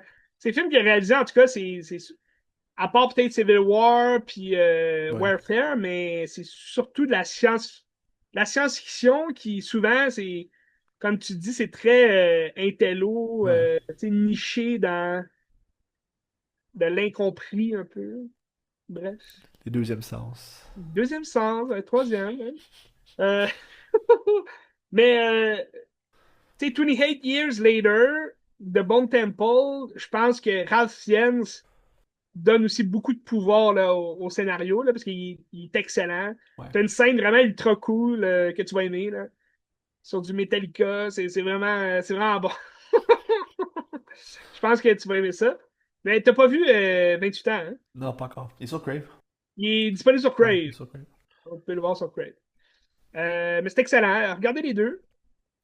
Puis là, pour continuer dans la lignée horreur 2026, je suis allé voir Oui. un autre film qui est sorti la semaine d'avant. J'étais sûr que c'était une fucking merde, puis finalement les commentaires sont super bons.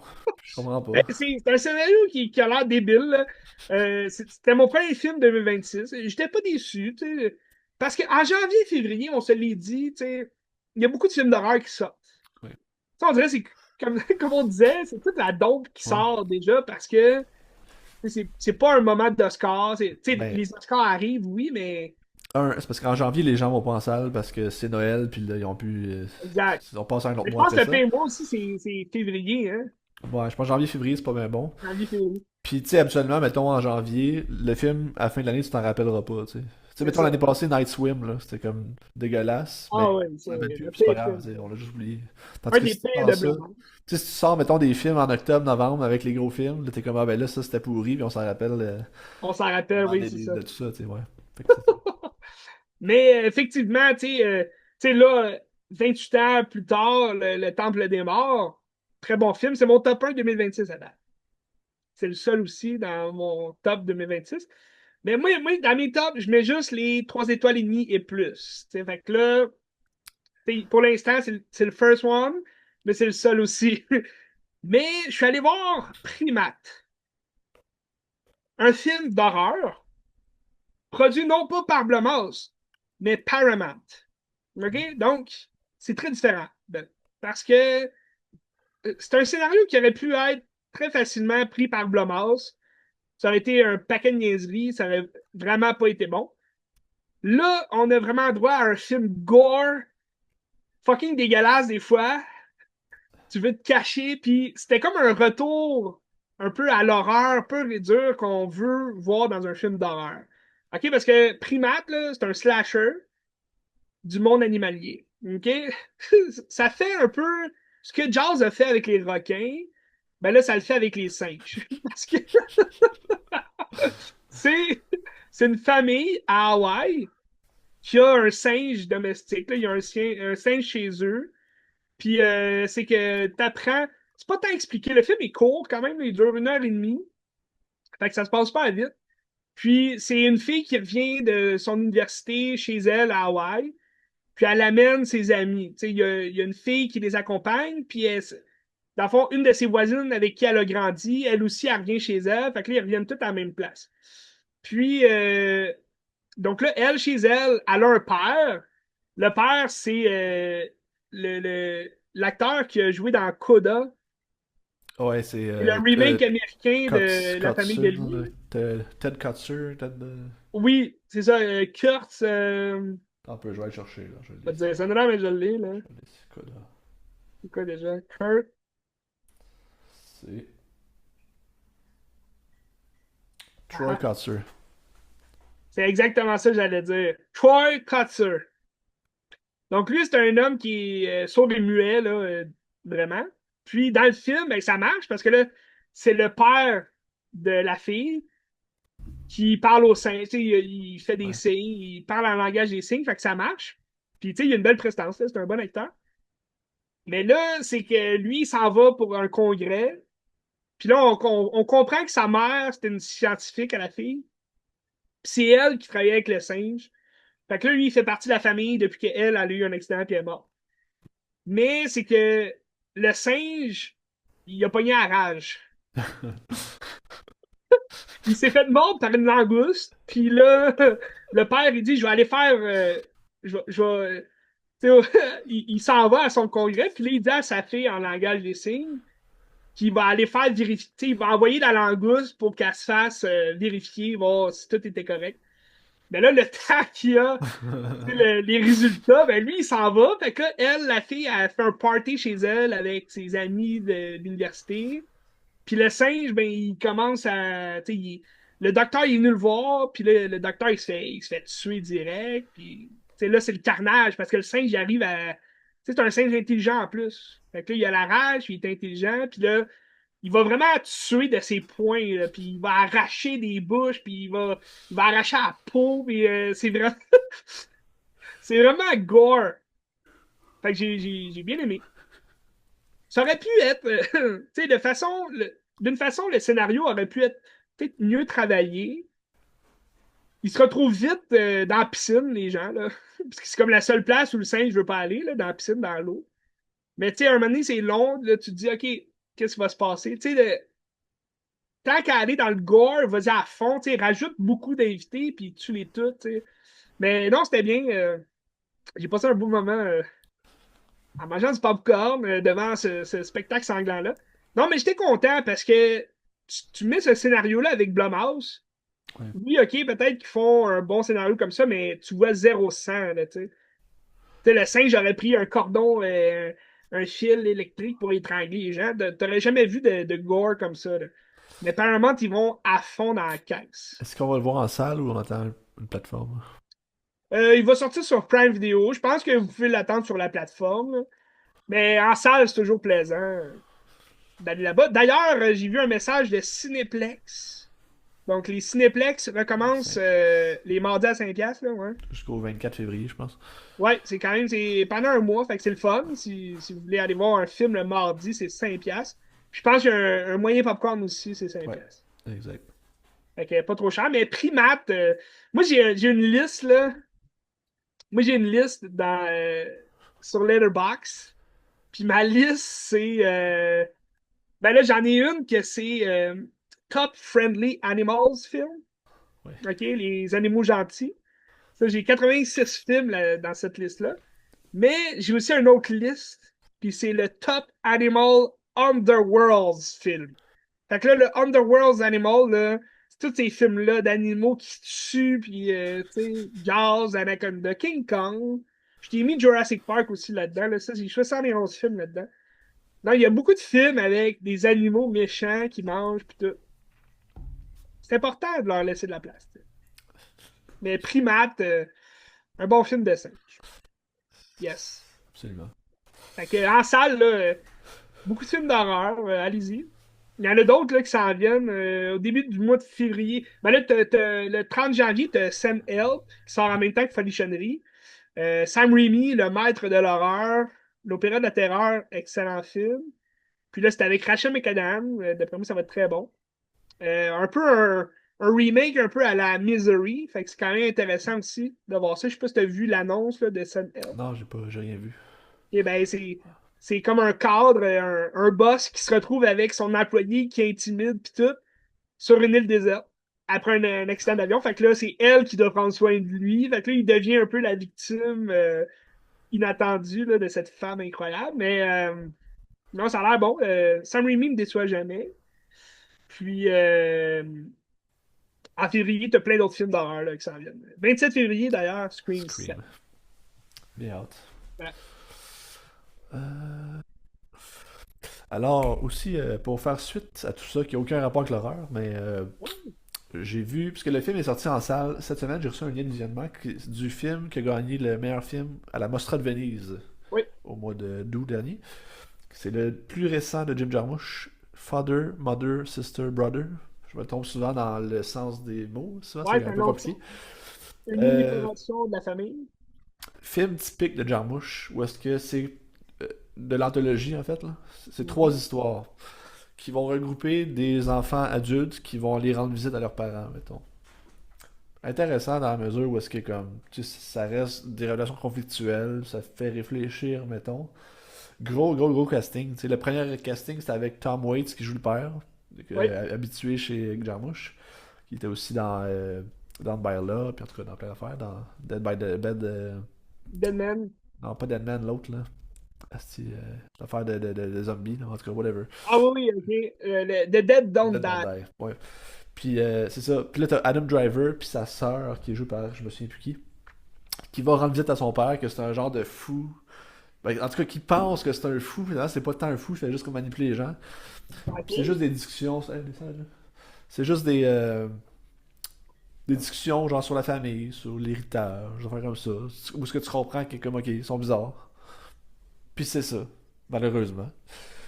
Ensuite, deuxième histoire, c'est Kate Blanchett avec Vicky Creeps. Tu sais, Vicky Creeps, c'est la fille qui joue dans Phantom Thread aussi, qui joue Oui. la genre de blonde de Daniel Day-Lewis. Ouais. Euh, ils s'en vont rendre visite à leur mère, qui est une actrice très connue, que je me souviens plus de son nom, mais elle était bonne aussi. Puis tu sais, c'est un gros casting, mais il n'y a pas d'émotion. Il y a pas de... On dirait que c'est comme s'ils n'ont pas de place pour genre se laisser aller. Mm. Puis c'est ça que j'ai trouvé dommage, parce que c'est des discussions qui sont vraiment intéressantes, qui sont intelligentes, mais c'est fucking plate à regarder. C'est genre, c'est vraiment plate. Puis c'est pas un mauvais film, mais c'est ça. Puis, Parce que souvent, dans les Jarmouches, tu sais, on écarte quand même l'émotion de ce que j'ai vu de Jarmouche. oui, absolument. C'est quand même froid. Mais là, ce que tu veux dire, c'est que c'est plus l'acting qui se fait pas ressentir. Ben, c'est que t'as... Oui, c'est froid, mais c'est que t'as des grands acteurs que tu t'en sers pas. C'est Mm. juste... Ils font juste, genre, discuter de choses qu'on se fout un peu, genre, c'est banal, genre, la banalité. Puis, ben, Jarmusch, c'est souvent ça aussi, là, tu sais, c'est des petites affaires, c'est jamais des gros enjeux. Mhm. Mais c'est ça. J'ai trouvé ça plate à chier. Mais le troisième volet du film est un petit peu plus intéressant dans le sens que c'est deux enfants qui s'en retournent dans l'appartement de leurs parents qui sont décédés, tu sais pas pourquoi, mais c'est juste qu'ils sont décédés, puis c'est comme s'ils vont parler de souvenirs. Ça, je trouve ça quand même très beau. Mais encore là, c'est flat. Genre, Ouais. je trouve que ça fait pas un film intéressant à regarder, malheureusement. Ou est-ce que, tu sais, mettons, quand tu parles de, tu sais, Jarmusch, mon préféré, c'est Patterson. Ouais. Patterson, il se passe rien, là. Il se passe absolument rien, mais il y a de la magie, il y a de l'émerveillement, il y a comme une petite étincelle qui fait que, waouh, genre, t'es bien dans le film, c'est le fun à regarder, tu t'emmerdes pas, tu sais. Mais c'est aussi le fait que je pense qui aide, c'est que tu suis un protagoniste Exactement, ouais, principal. Tu sais, là, de ce que exactement, tu me dis, on dirait qu'il y a exactement. plusieurs protagonistes. Puis, On tu sais, sait les pas tout. anthologies, c'est toujours dur à suivre C'est aussi, parce ça. que tu recommences ta structure tout le temps, c'est un peu dull. J'ai toujours de la misère dans ce film. Même les films de Jarmusch, c'est de l'anthologie, mettons Mystery Train, j'ai pas tant aimé non plus. C'est pas que c'était des mauvais films, c'est juste que c'est un genre qui est difficile d'approche, puis c'est fret, là, tu sais. Mais malheureusement. Tu penses-tu que c'est parce qu'il vieillit, il prend ça plus mollo? Ben, c'est sûr qu'il peut pas frapper des coups de circuit à chaque film. Ça, c'est une Ouais. certitude.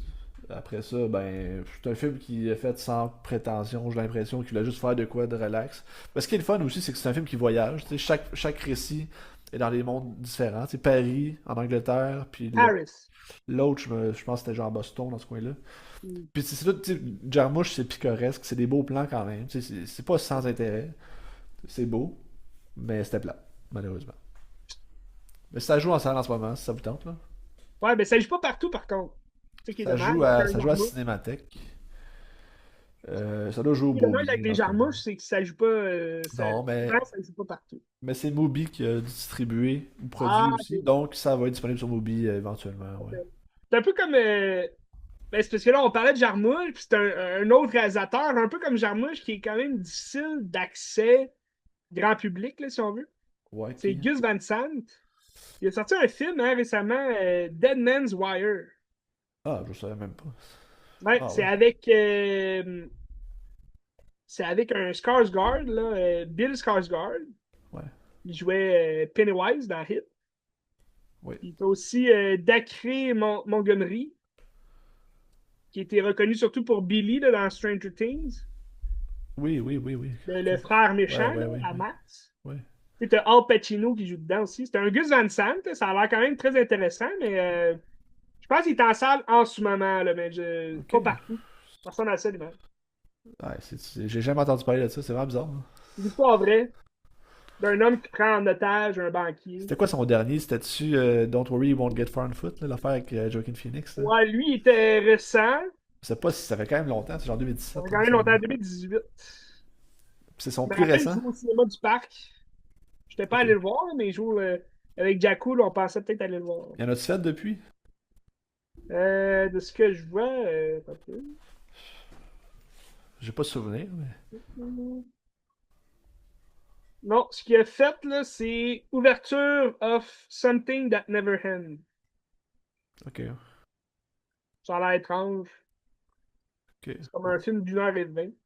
ok. Ça a l'air d'être une série. Ben, écoute, il a fait des bons films, puis il a l'air de faire des choses sans compromis aussi. Ça, j'aime Ouais, quand Gus même Van ça. Sant? Ouais, absolument. Oui, ben, c'est ça, tu sais. Mais un peu comme Jarmouche, je pense que, tu sais, ils font ce qu'ils aiment avec le style qu'ils ont, puis Ouais, exactement, tu sais. on parle de tous les réalisateurs, films d'auteur, là, tu sais, Ouais. Wes Anderson. Mais tu sais, Jarmo, je pense qu'il en a absolument rien à foutre, là. Il fait ce Ben, qu'il c'est veut, ça. là. Tu sais. Parfait. Écoute, Ben, écoute, ben, je on vous le attaque conseille ça sur pas. Moby. Ben, écoute, je vous le conseille pas nécessairement. Mais si vous aimez Jarmouche, ben, allez-y, là. Tu sais, ça ressemble à ce qu'il a fait déjà un peu avant. C'est pas pour moi, c'est un film mineur, tu sais, c'est pas un grand œuvre. Je comprends pas pourquoi il a gagné le Lion d'Or. Parce que Oui, c'est vrai, il avait gagné le Lion d'Or pour ça. je sais pas c'était quoi les autres films en compétition, mais en tout cas, décevant un petit peu, là, on va t'avouer. Ok, À suivre, Ben. À suivre. je vais juste aller débarrer à la porte 15 Oui, secondes. correct. Si tu veux Tu commencer commences de avec quoi, tu mon peux. prochain film? Ouais, vas-y, puis je reviens. Ok. Donc, maintenant, je vous parle de Netflix. Netflix, je suis pas tant un adorateur de Netflix, mais ce qui est sûr, c'est qu'ils mettent de l'argent à la bonne place. Puis, leur argent, ils le mettent dans le casting. Je parle de Netflix, Ben, Ah oui. où ils mettent leur argent à bonne place. C'est-à-dire qu'ils vont aller chercher les réalisateurs, les acteurs pour faire du gros stuff. Puis là, le nouveau film de Netflix 2026, c'est The Rip. OK? The Rip, c'est un film avec Matt Damon et Ben Affleck, un duo du tonnerre. Tout ça réalisé par Joe Carnahan, qui a fait des films d'action ici et là. Mais on mettait l'emphase sur le duo dynamique de C'est-tu Damon Affleck. c'est-tu un scénario d'Eamon Affleck aussi ou pas? Non, c'est Non, pas un ok. Ok. scénario de Damon Affleck non plus. Parce que j'ai vu quelque chose de Matt Damon qui a dit que Netflix, tu sais, il dit absolument l'argent, tu le mets dans ton climax. Troisième acte, tu veux que la grosse scène d'action soit là. Il Ouais. dit Netflix, il nous demandait que dans les 5 premières minutes, il y a une grosse scène d'action pour que les gens restent attachés ou finissent le film. Puis il disait, il voulait que dans chaque acte ou dans genre plusieurs fois dans le film, on dise littéralement le plot, puis genre c'est quoi l'objectif, puis les buts, parce qu'il dit c'est pour les gens qui regardent leur téléphone en regardant le film. C'est dégueulasse. Oui, ça me dit de quoi, là, maintenant que tu parles des Ouais. téléphones, je me rappelle avoir vu un interview là, qui disait ça. C'est dégueulasse.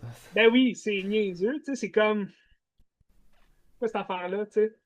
Mais non, c'est vraiment, ce que je vois ici, là, c'est vraiment une story, une histoire, puis une écriture de Joe Carnahan. Ok.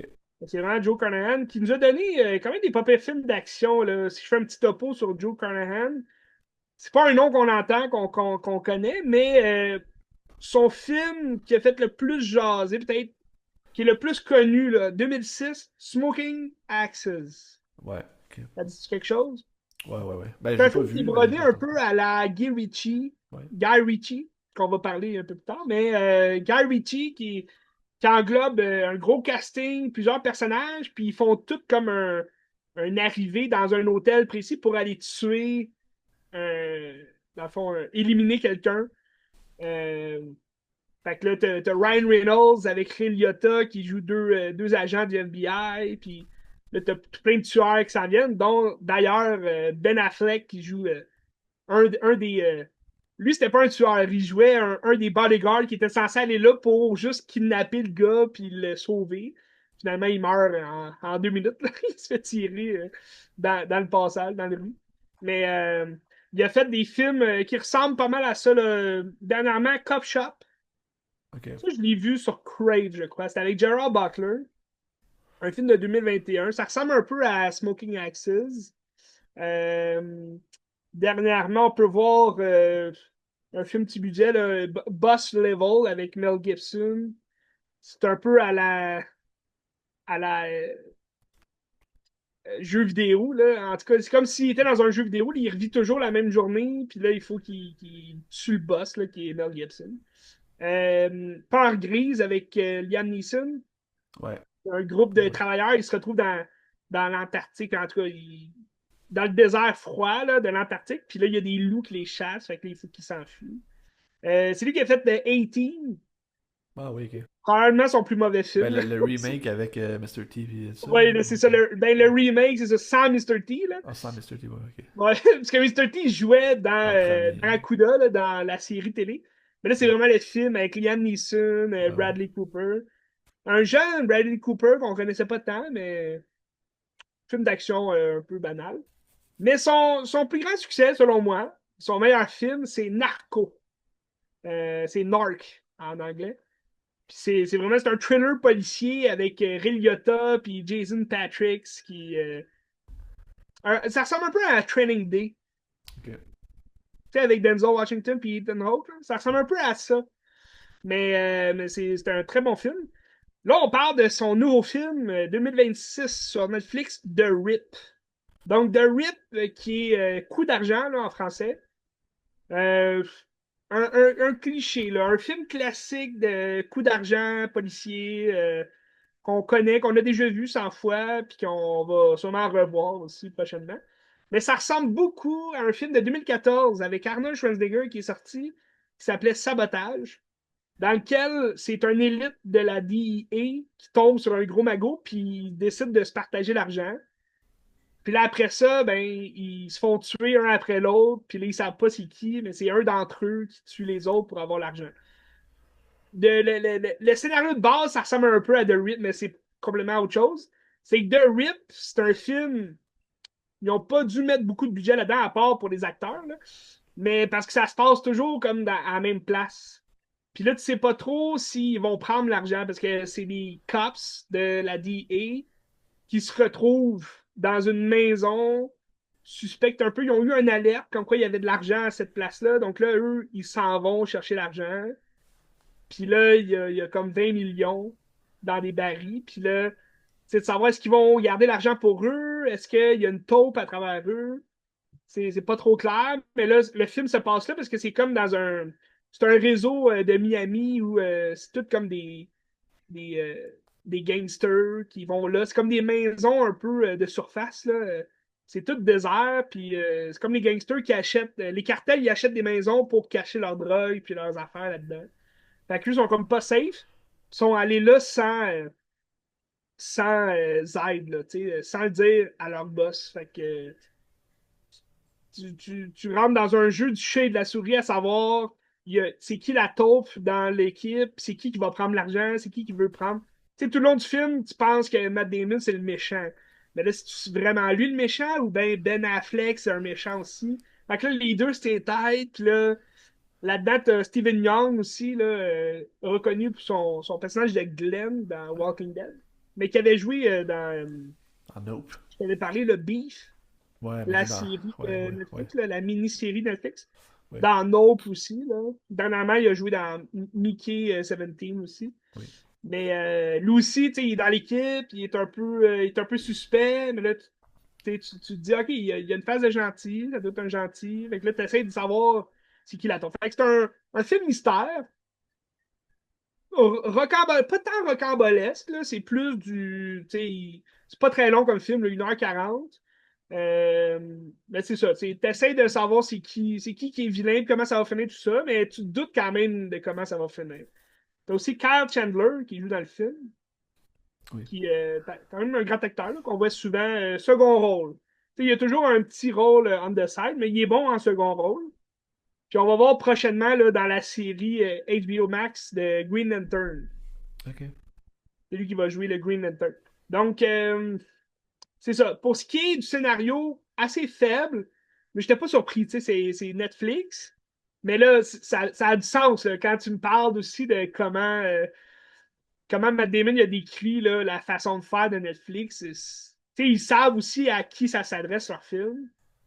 Puis, tu sais, ils sont pas là pour faire des gros succès. Fait que ça, c'est un peu dommage, mais la dynamique entre Matt Damon et Ben Affleck qui est toujours là. Tu sais, c'est ça qui est le fun, c'est que c'est leur dynamique qui font parfois un film assez mauvais, ben un succès. Ouais. Et je pense au dernier film qu'ils ont fait ensemble, c'était Air, le film Ouais. sur Sur les Nike. Knights là, de Michael Jordan. T'sais, on les voit ensemble. Ils ont pas. Ben Affleck, souvent, il n'y a pas beaucoup de rôles plus que Matt Damon. Là, fait que ils se parlent ensemble, mais là, dans The Rip, t'as quand même un bon équilibre là, entre les deux personnages. Là. Ils ont assez de screen time ensemble. Mais tu sais, on parle exemple de Last Duel de Ridley Scott. Ouais.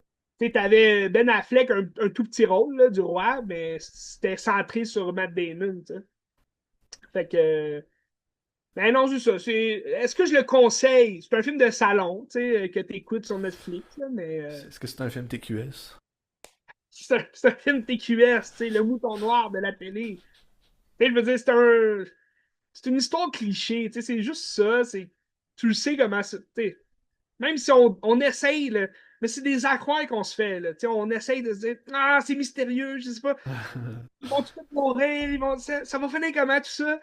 Mais au final, tu le sais comment ça va finir. Puis, mais j'ai quand même eu, une surprise sur deux, ça m'a surpris. Ok. Juste ça. J'ai quand même été surpris, une surprise sur deux. C'est comme un indice que je donne sans rien dire du film, mais une surprise sur deux. Fait que, sinon, ben, c'est ça. J'aurais aimé peut-être plus d'action. C'est un thriller policier, mais en même temps, t'as un thriller policier à la Training Day, que t'as de l'action tout le long du film, même si t'as pas d'action, tu comprends? Ouais. Dans les dialogues, dans le mystère, ça bouge, tu te promènes partout. Là, le fait que ça soit toujours en même place, sais, c'est comme isoler un peu les personnages. Ça peut paraître long à un moment donné. Fait que, tu sais, j'aurais aimé ça qu'on se promène, tu sais, un peu à la End of Watch. T'as Ouais. vu End of Watch? Ouais. Tu sais, ça bouge, c'est drillant, c'est trillant parce que tu suis la caméra du flic, tu sais pas qu'est-ce qui va se passer, mais j'aurais aimé ça qu'on se gâte un peu dans une ambiance comme ça. Mais peut-être, comme tu dis, si les deux boys avaient travaillé le scénario ensemble, on aurait peut-être eu quelque chose de plus potable. Cela dit, film Netflix, donc j'ai rien d'autre à redire là-dessus. T'avais-tu un commentaire, une question, Ben? Absolument pas, non. Parfait. Donc, The Rip sur Netflix 2026. Note de passage, tu sais. C'est pas, sans plus, mais c'est pas désastreux comme film. C'est juste que, exemple, tu sais, je le compare, mettons, au dernier film que Tom Hardy avait fait là, sur Netflix, Avoc. Ouais. Je sais pas si tu te rappelles, là, j'en avais jasé. Tu sais, ça, c'était bon parce que ça bougeait, mais dans les scènes d'action, là, c'était affreux, là, le CGI. Tu sais, c'était comme un jeu vidéo, là, il roulait comme une espèce de Ouais. Mario Bros, tu sais, sur l'héroïne. C'était pas tant fameux. Tandis que The Rip, tu sais, ils se sont calmés un peu sur le CGI, mais dans les fusillades, tu sais, c'est pas tant réaliste, là. Tu sais, ils se font tirer un moment donné dessus, puis c'est comme du CGI, tu vois les balles exploser. Tu sais, dans Ouais. 19-2, c'était mieux fait que ça, là. Fait que, c'est un peu, c'est un peu pour dire, tu sais, l'argent, ils le mettent pas toujours à la bonne place, là. C'est un peu dommage pour ça. Mais ça s'écoute bien. Ça s'écoute bien. Tu sais, il y a pas mal la note de passage pour tous ceux qui laissent un commentaire, là. Fait que ça fait un job. J'ai hâte de voir Matt Damon cet été dans l'Odyssée. Oui. Je rappelle qu'ils ont sorti la grosse bande-annonce. Ça va être bon. En Je suis tout cas, quand même j'espère. hype pour ça. J'espère que ça va être bon. Oui. Puis, ben, j'aimerais ça quand même, là, voir Ben Affleck dans Avengers Secret War, en Daredevil, revenir en Daredevil. Ça serait quand même comique, là, ça serait drôle. Je pense pas que, je pense pas que ça se fasse, mais Ben Affleck, qu'est-ce qu'il y a prochainement, Ben Affleck? Euh, Non, c'est ça, il n'y a rien d'autre. Fait que. Je pense qu'il travaille sur un documentaire avec Matt Damon sur les Red Sox. Ah ouais, intéressant. Ouais, mais je pense que c'est sorti, mais je sais pas où ce qui est sorti. Mais c'est sorti en 2025. Ok. Believers, Boston Red Sox. Mais c'est des Ok. grands Bostoniens, hein, les deux. Ouais, ouais, je sais. Mais c'est ça. Fait que The Rip, je pense, aurait mérité quand même. Tu sais, le duo Damon à Flex aurait mérité une espèce de refaçonner un peu le scénario à la Good Will Hunting, un peu. Tu sais. Absolument. Parce que c'est ça qu'on veut rechercher. Tu sais, on veut retrouver un Good Will Hunting. C'est là-dedans qu'ils sont le meilleur. Tu sais. On parle de Netflix, Ben. Je te parle d'un film qui est sorti sur Netflix en 2025, Oui. puis qui a été nominé dans plusieurs Qui catégories était. aux Golden Globes. C'était à Venise aussi, ce film-là. À Cet été, Venise ouais. aussi, hein? Ouais. Ouais. Puis, je sais pas, y avait-tu gagné? Je pense pas, non. Je pense pas non plus. Non. Puis sûrement qu'il va être nominé aux Oscars aussi. Je te parle du dernier film de Noah Baumbach, Oui. Jay Kelly. Donc encore avec un duo pas aussi légendaire que Damon Affleck, mais surprenant. Hein, un duo de George Clooney et Adam Sandler. Je l'ai pas vu venir partout. Adam Sandler, il a quand même travaillé souvent avec Noah Ouais. Baumbach. Mais George Clooney, c'était son premier film avec lui. Fait que c'était intéressant. Intéressant. Tu l'as pas vu, hein? Non, pas encore. Je vais le regarder. Jake Kelly sur Netflix. J'ai ressenti du Noah Baumbach. Je pense que il y a- il y a- il n'y avait pas tant de nouveautés au niveau du scénario. Ça ressemble pas mal à ce qu'il a fait avant, mais c'est touchant. Tu sais. C'est l'histoire de George Clooney. Puis George Clooney, il joue bien. Tu sais, il est nommé pour meilleur acteur au Golden Globe. Il va sûrement être nommé pour un Oscar. Il joue bien parce qu'on dirait qu'il joue son propre personnage. Là, tu sais. Ouais. Il joue George Clooney, on dirait. Parce que c'est un acteur de renom reconnu pour ses films d'action, puis tous ces genres de films. Tu sais, beau bonhomme, puis tout. Mais là, il y a comme un peu une crise identitaire, puis il s'en va pour. Tu il s'en allait pour faire des rencontres pour son prochain film avec son agent qui est Adam Sandler. Mais là, il y a eu une discussion avec sa fille. Sa fille, elle s'en va voyager en Europe. Puis là, il dit, hey, il y a eu une autre. Ouais, c'est ça. C'est que l'élément déclencheur, c'est que il a rencontré un vieil ami de l'école de théâtre. Puis là, son vieil ami, il lui balance vraiment comme un secret qu'il avait gardé pour lui, mais ça l'a comme réveillé un peu. Puis là, il se dit, hey, j'ai d'autres choses à vivre que juste d'être un acteur jusqu'à la fin de ma vie. Fait que, c'est à 60 ans qu'il découvre que il faudrait qu'il passe plus de temps avec sa famille. Puis tout. Fait que là, lui, il est censé recevoir un prix en Italie pour un festival là, qui rend hommage à un acteur américain. Fait que là, Adam Sandler le suit en Europe avec toute son équipe. T'as Laura Dern aussi qui joue dans le film. Fait que toute son équipe d'agence, là, ils le suivent en Italie, puis là, en Europe. Fait qu'ils sont dans un train. Pendant une bonne partie du film, ils sont dans un train, ils jasent. Mais il va vivre des situations un peu rocambolesques, là, un peu drôles, parfois ridicules un peu, mais ça, c'est de reconnecter un vieil acteur avec sa famille et sa vie. Il va repasser des moments de sa vie. Il va comme réfléchir à des moves qu'il a fait dans sa jeunesse, puis qu'est-ce qui l'a amené là où il est, puis qu'est-ce qui va être important pour le restant de sa vie. Fait que c'est ça. C'est un bon petit film Ça a l'air intéressant. Est-ce que c'est un. sentimental. C'est pas un grand bombback, mettons par rapport à d'autres, là? C'est pas un grand bon bac. Je l'ai apprécié, mais j'en ai aimé plus d'un avant celui-là. Ok. Euh, Ensuite, ben là, je me suis dit, George Clooney, c'était quand même longtemps qu'on l'a pas vu dans un film. C'est un personnage quand même mémorable, là. Il en a fait des films, mais j'étais curieux de voir un de ses derniers films qu'il a fait, c'est The Midnight Sky.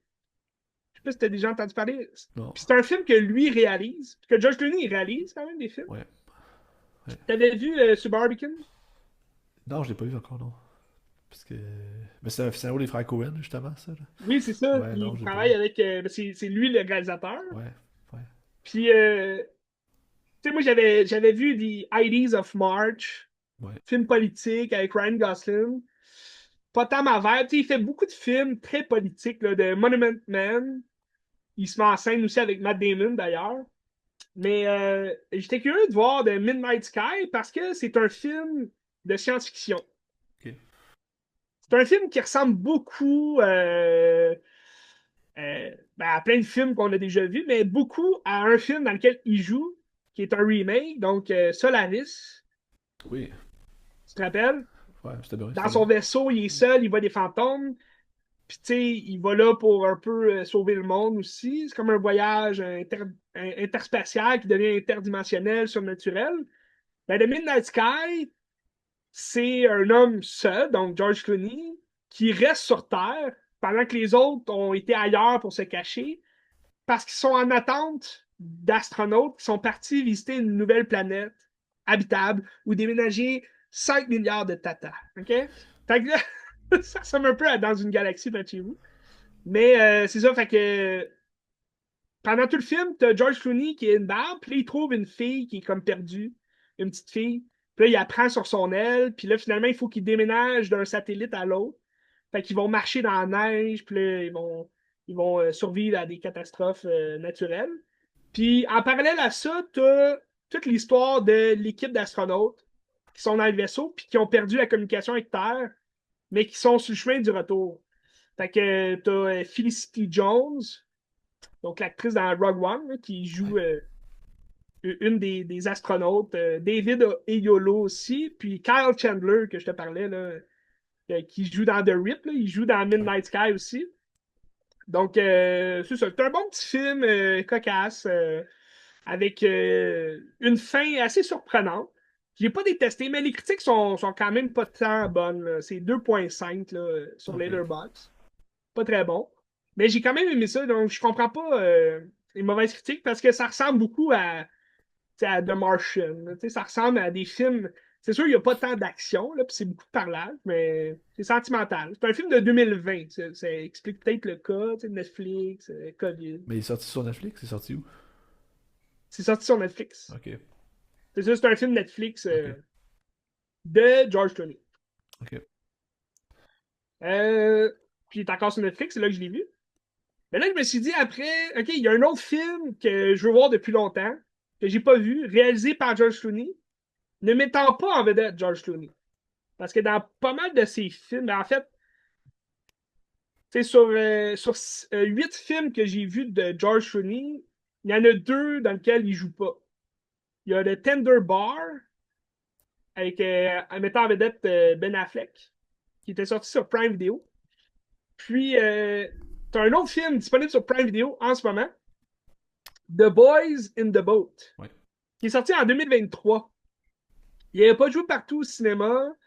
J'étais un peu déçu parce que l'annonce me paraissait bien. C'est un film sur l'aviron. Donc, des jeunes hommes qui doivent pagayer. Puis, c'est une histoire vraie. C'est basé sur une histoire vraie pour les Jeux olympiques de 1936. Donc, qui se passait à Berlin Ouais, pendant avec les. Hitler puis Ouais, ouais, tout, ouais, là. ouais. Ouais. Fait que tu revis un peu ce qu'on a vécu aussi dans le film. J'oublie le titre du film, mais sur le Ah, coureur, là. Jesse Owens. Jesse 10 Owens, c'est secondes de ça. liberté, je pense. L'homme le plus rapide du monde. Ben, à l'époque, là. Plus aujourd'hui. C'est-tu encore C'est Usain Bolt encore qui a Usain le Bolt, record. Ouais. c'est ça? Il est canadien, hein, lui? Non, non, c'est un Jamaïcain. Ah, ok. Mais c'est ça, fait que ça ressemble un peu. Tu sais, t'as Hitler qui est là aux Jeux Olympiques, mais là, dans le fond, le film, il dure un bon 2 heures. Puis tu suis l'équipe d'aviron qui se pratique. Mais dans le fond, c'est une histoire quand même assez incroyable parce que c'est des jeunes, à une époque où, à l'université à Washington, c'est des jeunes qui n'ont pas beaucoup d'argent, Ouais. puis ils s'en vont passer les tests juste pour se faire payer, pour pouvoir payer l'université. Ok. Puis eux autres, c'était l'équipe de réserve. Fait que là, ils commencent à devenir meilleurs que la vraie équipe, la première équipe. Fait que là, c'est Joel Edgerton qui joue le coach, puis il va les amener jusqu'aux Olympiques. C'est eux qui va choisir au lieu de la première équipe. Fait que là, ça fait jaser toute l'équipe. J'ai bien aimé ça. C'est un film sportif, là, assez cliché dans la forme, mais tu suis aussi en parallèle une histoire d'amour avec le personnage principal là, qui est joué par Callum Turner, personnage de Joe Rance, qui n'a pas tant une importance plus que ça dans l'équipe. Là, c'est toute la gang là, qui font le travail dans le bateau. Fait que, mais c'est son histoire à lui, qui il repense à sa jeunesse. Fait que là, il repense au moment où il n'y avait pas une scène, il dormait dans un char, puis là, un char capote. Là. Puis là, il s'en va faire les Jeux Olympiques. Puis, je vous raconte pas la fin, mais ça sent la médaille d'or. OK? Fait que George Clooney, un grand réalisateur, quoi dire de plus? Je dirais plus un grand acteur que réalisateur, là, mais il a fait des bons. Celui que Ouais. je veux absolument voir, mais quand même difficile à trouver. Puis je pense qu'ils ont fait un remake sur Netflix. Mais j'ai pas pensé à regarder, là. C'est Good Luck and Good Night. Je sais pas. As-tu déjà entendu ça? Non. C'est George Clooney. Il joue dedans avec David Stratton. Ouais, c'est ça. Good Night and Good Luck. Non. C'est comme, je pense que c'est un film politique là, sur le sénateur Joseph McCarthy dans les années 50. Ok, le macartisme. Ah, c'est Il peut-être ça, oui. chassait, il chassait les communistes. C'est ça, le journaliste Edward R. Melrose là, qui passe en entrevue. Ok. Mais je pense George Clooney a fait un remake, mais en pièce de théâtre. Ok. Et de ce que j'ai lu, je pense que c'est ça, c'est sur Netflix, ils ont remis comme la pièce de théâtre Ok.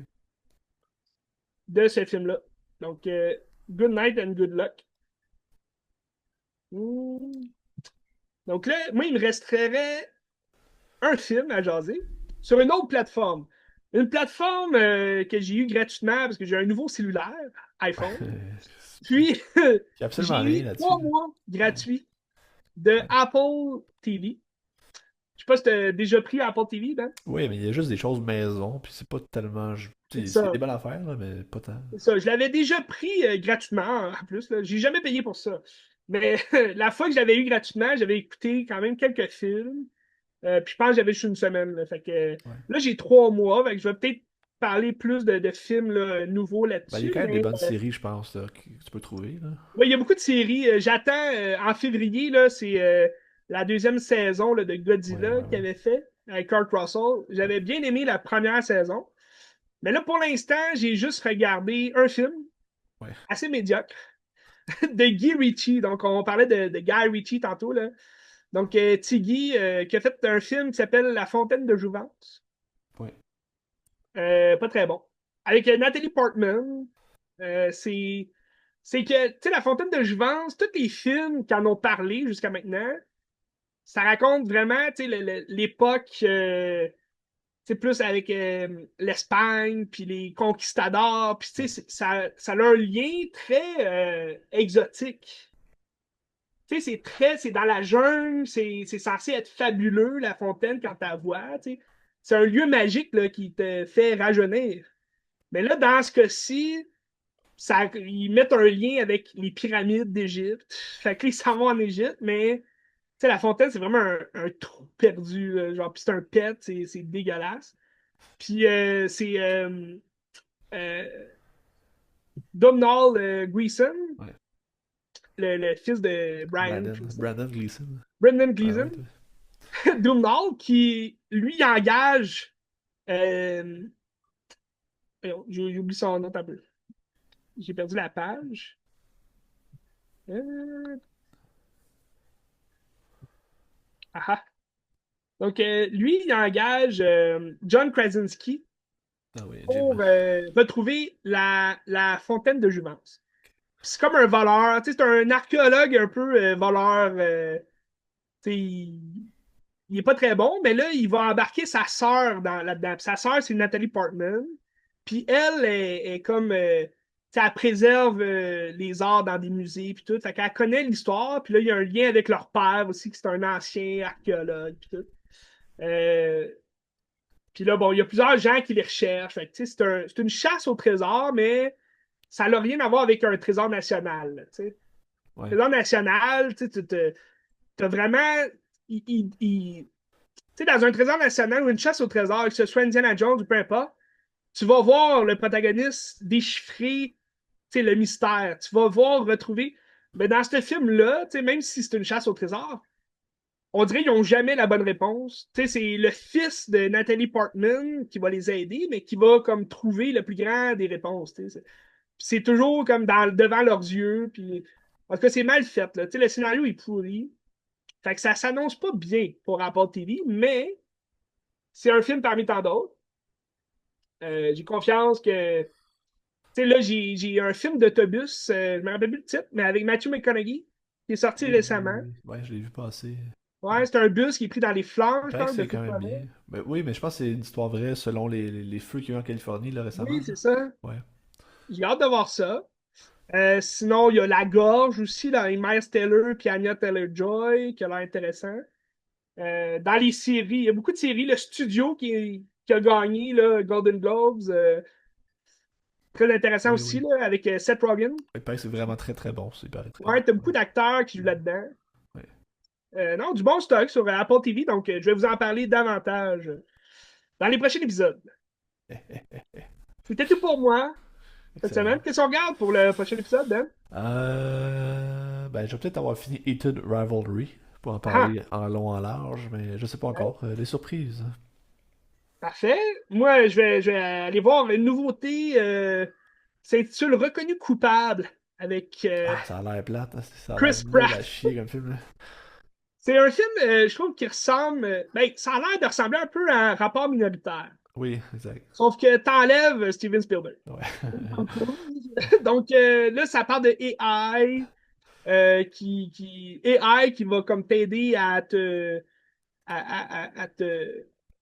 voyons, à enlever le mandat qu'il y a sur toi. Là. Si tu veux pas Ouais. mourir, t'as comme 1 heure et demie pour te prouver non coupable. Là. Donc, te déculpabiliser, c'est ça. En tout cas, on va aller voir ça. Je te parle de ça, Ben, puis on se tient au courant sur toutes les nouveautés streaming, les Absolument. séries et ainsi de suite. Absolument.